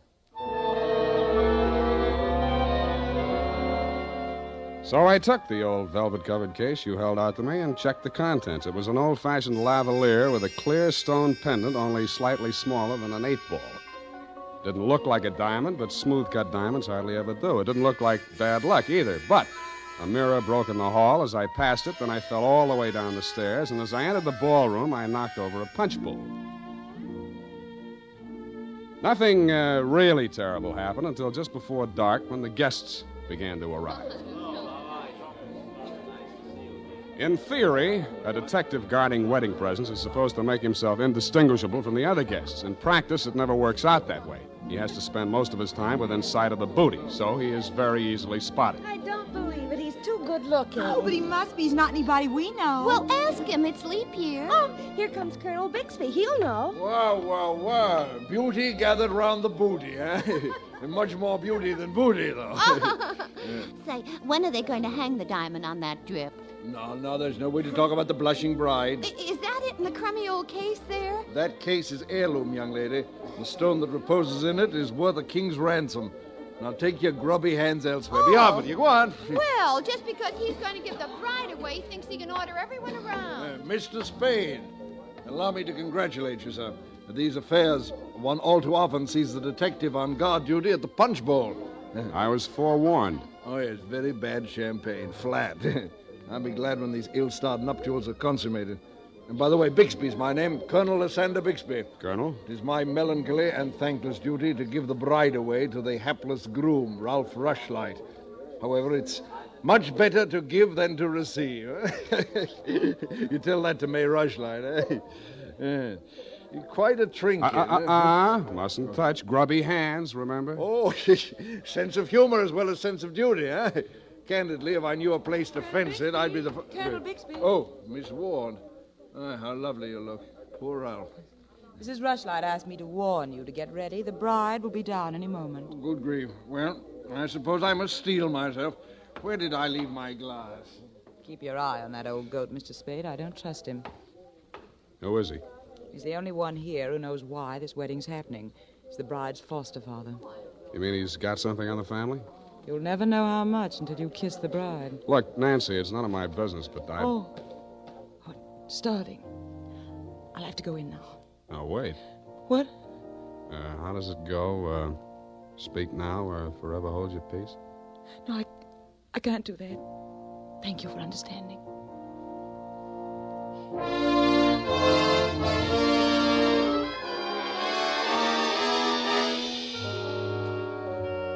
I didn't witness the ceremony, but judging from the mood of those who had, it was just as well I didn't.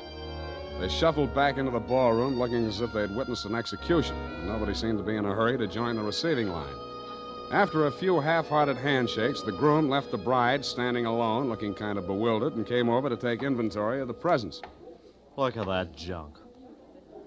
I'm Ralph Rushlight. Who are you? Spade. I was hired to guard this junk, as you call it. Sorry I'm wasting my time. The Rushlight diamond. It's bad luck. Look at what it did to me. Look at it. Did you ever see anything? Keep it to yourself. Why should I? Because I'm liable to slap you clear across this room. Haven't I been punished enough? Go on, scram. Keep your hooks off that necklace. That's mine. I heard it's your wife's. Come along, well, you heard Come wrong. along over here. Oh, Mr. Spade, you haven't met the bride yet, have you? No. Thank you. I wish you a lot of luck, Mrs. Rushlight. You're going to need it. Thank you. Well, I suppose now, as well as any time, Colonel. Oh, very well, my dear. Quiet, please. Quiet, everyone. Mrs. Rushlight, the elder Mrs. Rushlight, that is, has something to say to you. Mr. Spade. Yes? The necklace, will you please hand it to me? With pleasure. I'm tired of looking at it. Oh, you're not done yet. Stay close by my side. Dear friends, at this solemn moment, I want, first of all, to welcome this dear little girl into the Rushlight family. Thank you. Yes. And now, dear Lotta, I will place around your neck the gem which was my heritage when I became a Rushlight and which is now yours. Thank you. Oh, what's wrong? Lotta, come back here. Lotta! I'll go out to the carport and head her off. You leave her alone. I'll take care of her. Whose wife is she, anyhow? Lotta, come back here. Lotta, bring it back!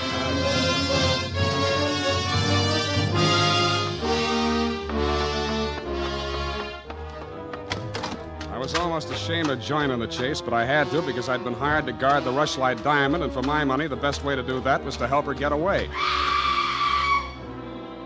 Somebody got to her before I did.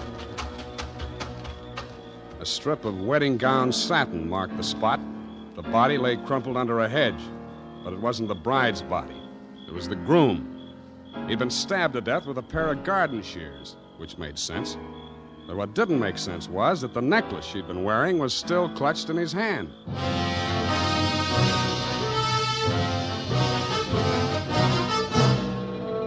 The makers of Wild Root Cream Oil are presenting the weekly Sunday adventure of Dashiell Hammett's famous private detective, Sam Spade.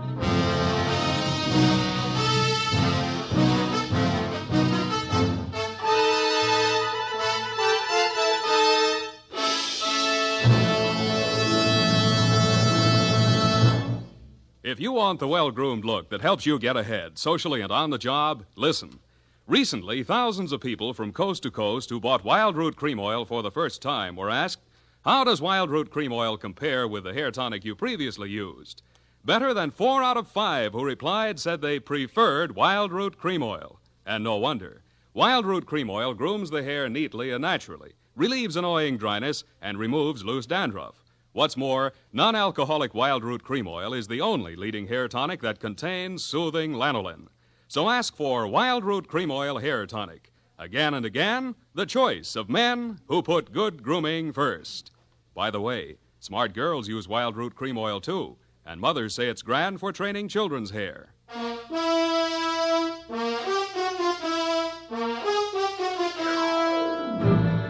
And now, back to the Rushlight Diamond Caper. Tonight's adventure with Sam Spade.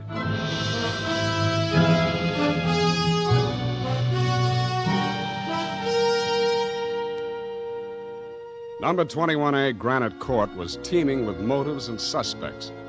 But the police were primarily interested in locating Lotta, the missing bride and widow of Ralph Rushlight. So was I. She looked like less work than the rest of you because if she had killed him, it was self-defense, if she knew enough English. By 10 in the a.m., when I checked in at my office, she was still successfully eluding the police dragnet. That was because nobody, including me, had thought of looking in my office. Wow. Good morning. Thank you. Is that all the English you know? Thank you. No. I want my necklace. The police have it. You go with me. Tell them who I am. Okay, but first I have to know who you are. Where you came from, what your connection with Colonel Bixby is. I am in Macassar being born. In Macassar? Dutch colony. Uh-huh. My father there 7 years ago dying is. When I 13 years old have arrived. I see. Colonel Bixby in San Francisco, the financial representative from my father was. I am adopted to him, not for a father, but so he takes care of my monies, which coming of age am I a rich Dutch woman. Uh-huh. But legally, he's your foster father. Yeah. Also, legally, I'm the wife of Rushlight. I want my necklace. You married him for the necklace? Yeah. Why did he marry you? For 1/2 of necklace when we sell. But all everything to take he wishes. You and Ralph were going to divvy the take from the Rushlight diamond, you thought. Yeah. And what was the colonel going to get? Money's for Mrs. Rushlight. Oh, no, wait, that doesn't make sense. Mrs. Rushlight stood to lose a small fortune by that marriage. Why should she pay the colonel to promote it? You the detective are? You said that. Where my necklace are. That I say. Yeah, well, look, I'm not as sure as I was. Wait just a minute. I'll check on it. Homicide, Lieutenant Dundee. Spade, Dundee. Yes, Sam. What's new on the Rushlight caper? Oh, you know I can't talk about the case, Sam. Oh. I got a line on that girl. Oh? Where is she? You know I can't talk about that, Dundee. Oh, you can't you? Well, let's see if this doesn't change your mind. The necklace we found on Rushlight's body was a phony, a paste copy. Uh-huh. Does that make her guiltier than she was before? Well, now she's got a motive. Throws all our previous theories into a cocked hat. Now, where's the girl? She's in my office, Lieutenant dear. Come and get her. Thank you.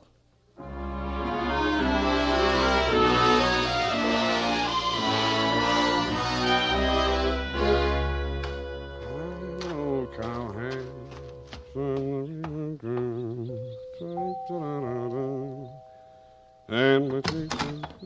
Oh, it's you, Sam. Back again? Yeah, do you mind? Well, that depends on who you came to see. You, sweetheart. Oh. But first, I'd like to talk to Mrs. Rushlight. Well, she can't see anyone. She's in a state of nervous collapse over Ralph's death. Oh, that's too bad. You seem to be holding up pretty well. Well, I'm relieved. He's better off dead than married to that. Yeah. Rushlight Diamond's still unlucky, you know. What do you mean by that? I was just trying it on for size. Uh-huh. How does it fit? Yeah, but you and Mrs. Rushlight are about the same size. Her nerves getting any better? You're the doctor. If you want to see her, go ahead. She's up there. Thank you.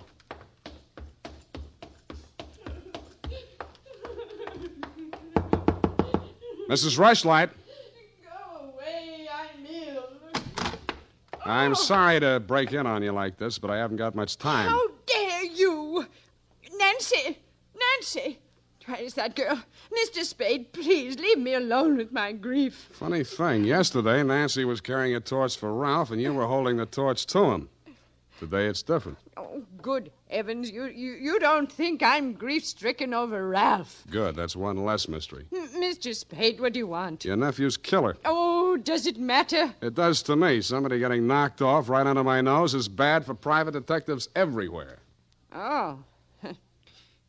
For a moment, I thought that... Say, wouldn't you rather make some more money? I refuse to marry Lotta. Oh, no, nothing like that. It's the necklace, Mr. Spade, the genuine. What is? I don't know. All I know is the other one isn't. Who told you that? Why, the police know. It's in the papers, isn't it? Not yet. Well, how else would I learn? The murderer's the only one who could have told you, unless you're the murderer. I see. Very well, Mr. Spade. I'll tell you what I know. I'm not as wealthy as you might think.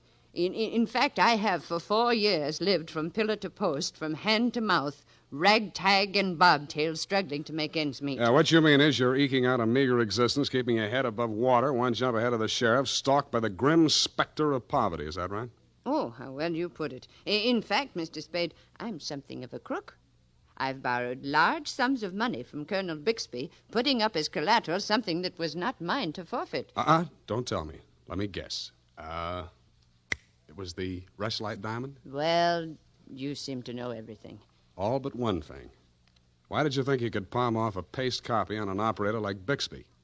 He sent you here. I won't tell you another single thing. Well, then I'll tell you a few things. The only way the Rushlight diamond could be transferred legally into the hands of Colonel Bixby was by tricking Ralph into marriage with Lotta, since Ralph's wife automatically became the legal owner. With Ralph dead, Bixby would be in line to inherit the diamond from her. Inherit? California state law. Foster parent may inherit from a foster child in absence of any direct heir.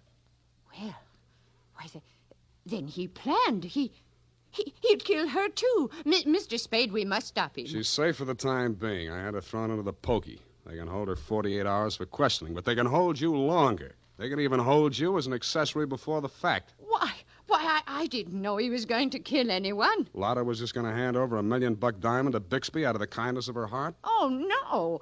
Lotta wanted to become an American citizen. Marriage is the quickest way. For her, Ralph was the only way. Okay, I'll buy that. Now, tell me honestly, Mrs. Rushlight, what happened to the genuine stone? I honestly didn't know. I wasn't sure. But now there can be only one answer. Nancy with the laughing face? She went with me when I went to the bank vault to get the Rushlight diamond to present to Lotta after the ceremony. Uh-huh. She looked after all my jewels, including the paste copy that I habitually wore. Homicide, Lieutenant Dundee. Spade again, Dundee. I think I got the Rushlight caper all wrapped up. I'm heading for your office now, so wait for me. And whatever you do, don't let that Lotta dame out of your sight. Thank you. Goodbye. Wait a minute, Sam. Wait a minute. Yeah? The Lotta dame. She's already gone. Escaped? Bailed out. Custody of her foster father. Wait a minute. I got the name here, son. Bixby. He's a colonel, and no wonder you're only a lieutenant. Mr. Spade, can't you stay for tea? Not thirsty. Nancy? Nancy, where are you? Oh, here I am, Sam. I was waiting for you. You got the keys to that car out in front? Why, yes. Do you want to borrow it? Yes, with you in it. Why, Sam, wait till I put my face on. Let it go. It's as good as lost anyway.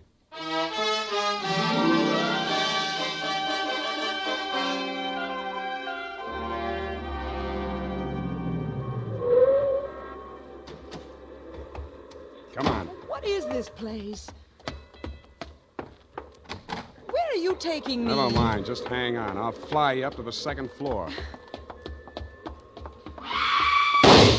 Sam, that was the shot that sounded like Lotta. You stay here. Don't come in until I call you.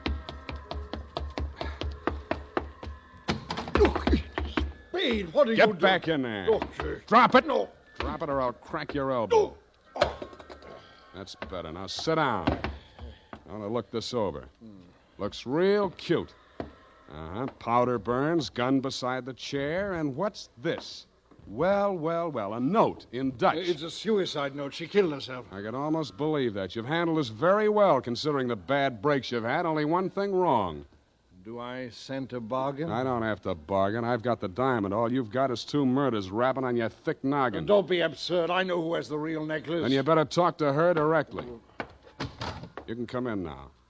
Sam, was that... Oh, that poor, homely little dame. What did she ever Stop, do? you're breaking my heart. She committed suicide. You know better than that. She committed suicide, if the colonel's price is right. Oh, I see. I'll put it to you directly. It's not easy to fence. It'll have to be cut. That'll decrease the value considerably. Say, $10,000, no questions asked. Pardon me, that suicide shot, it's ringing in my ears. I can't hear you. 20,000. 50. All right, 100,000. Sam, don't be a fool. Take it. I'll give you a real break, Colonel. That's the cops coming after you. No, anything, Spade. What do you want me to do? I want you to try and get out of here. What are you going to do? There's the door. Go ahead. All right. Thank you, Colonel. All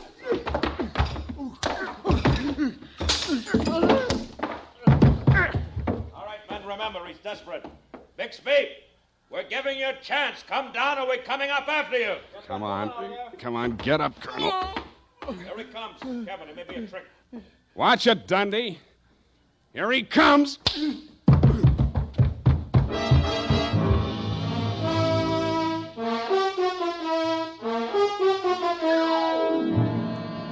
And that, Mrs. Rushlight, is the crop. For a man that went down fighting, Colonel Bixby didn't need much persuading once they got him under the lights down at headquarters. He confessed to everything, and the murders weren't the worst of it, the way I figure. The worst of it was the cruel way he victimized the poor little ugly duckling, Lotta Van Eyck. It's tough enough to be whipped before you start. Period, and a report. My goodness, that was muy triste. I mean, I'm beginning to see why Effie gets so repressed sometimes. Effie, depressed? That little doll told you that? Only between she and I and the lamppost. She's so sensitive, you know. Not like I, of course. I invariably cry at weddings. You don't say, Bernadine. You attend weddings often? With high frequency, Mr. Spade. You mean frequently? No. The last time it was FM. You know, frequency moderation. Oh, yes. Moderation in all things, I always say. You mean you attend radio weddings? Oh, yeah. I've been married 6 times. My next date is television. You've been married 6 times? Well, to each his own, Mr. Spade. You mean 6 men have... Oh, no. No, I only marry my husband. Repetition is the spice of variety, I always say. Is that legal? If it's not after 6 weddings, what isn't? To each his own, as you say. Well, we don't presume to make a career out of it. As soon as we get the mangler and the deep freeze, we're going on our honeymoon. Well, congratulations, and type this up when you have the time. Mrs. Bernadine Hemp.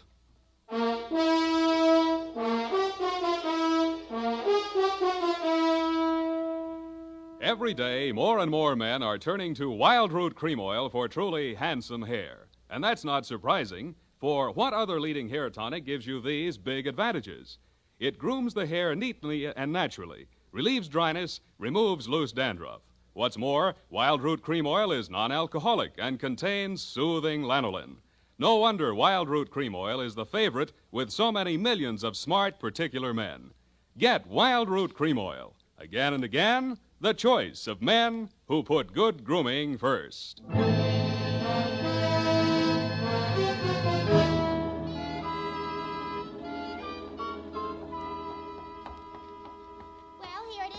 Spade. I'm sorry it took so long, but I kept relapsing into Spanish. Yes, I know how. And Effie's typewriter doesn't have any upside-down question marks.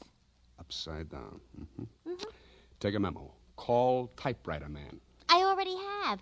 Oh, I almost forgot. You received a telegrammic commutation. A telegrammic what?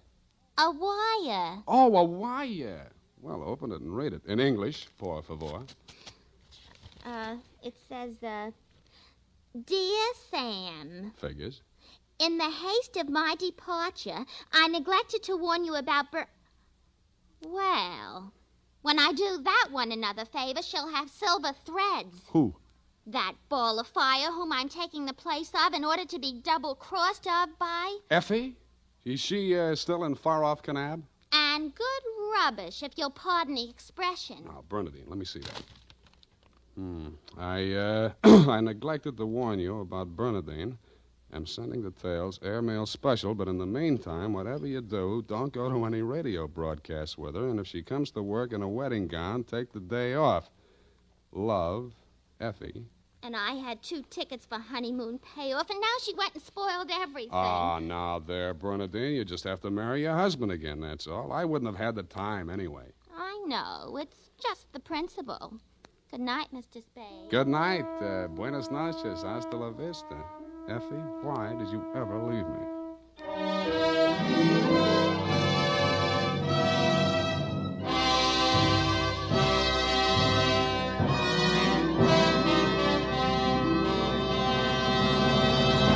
The Adventures of Sam Spade, Dashiell Hammett's famous private detective, are produced and directed by William Spear.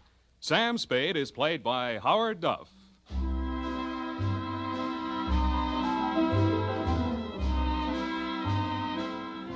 The Adventures of Sam Spade are written for radio by Bob Tallman and Gil Dowd, with musical direction by Lud Gluskin. Gil Dowd directed tonight's broadcast in William Spear's absence. Join us again next Sunday for another adventure with Sam Spade, brought to you by Wild Root Cream Oil. Again and again, the choice of men who put good grooming first. This is Dick Joy reminding you to get Wild Root Cream Oil, Charlie. It keeps your hair in trim. You see, it's non-alcoholic, Charlie. It's made with soothing lanolin. You better get Wild Root Cream Oil, Charlie. Start using it today. You'll find that you will have a tough time, Charlie. Keeping all the gals away. Hiya, Baldy. Get Wild Root right away. This is CBS, the Columbia Broadcasting System.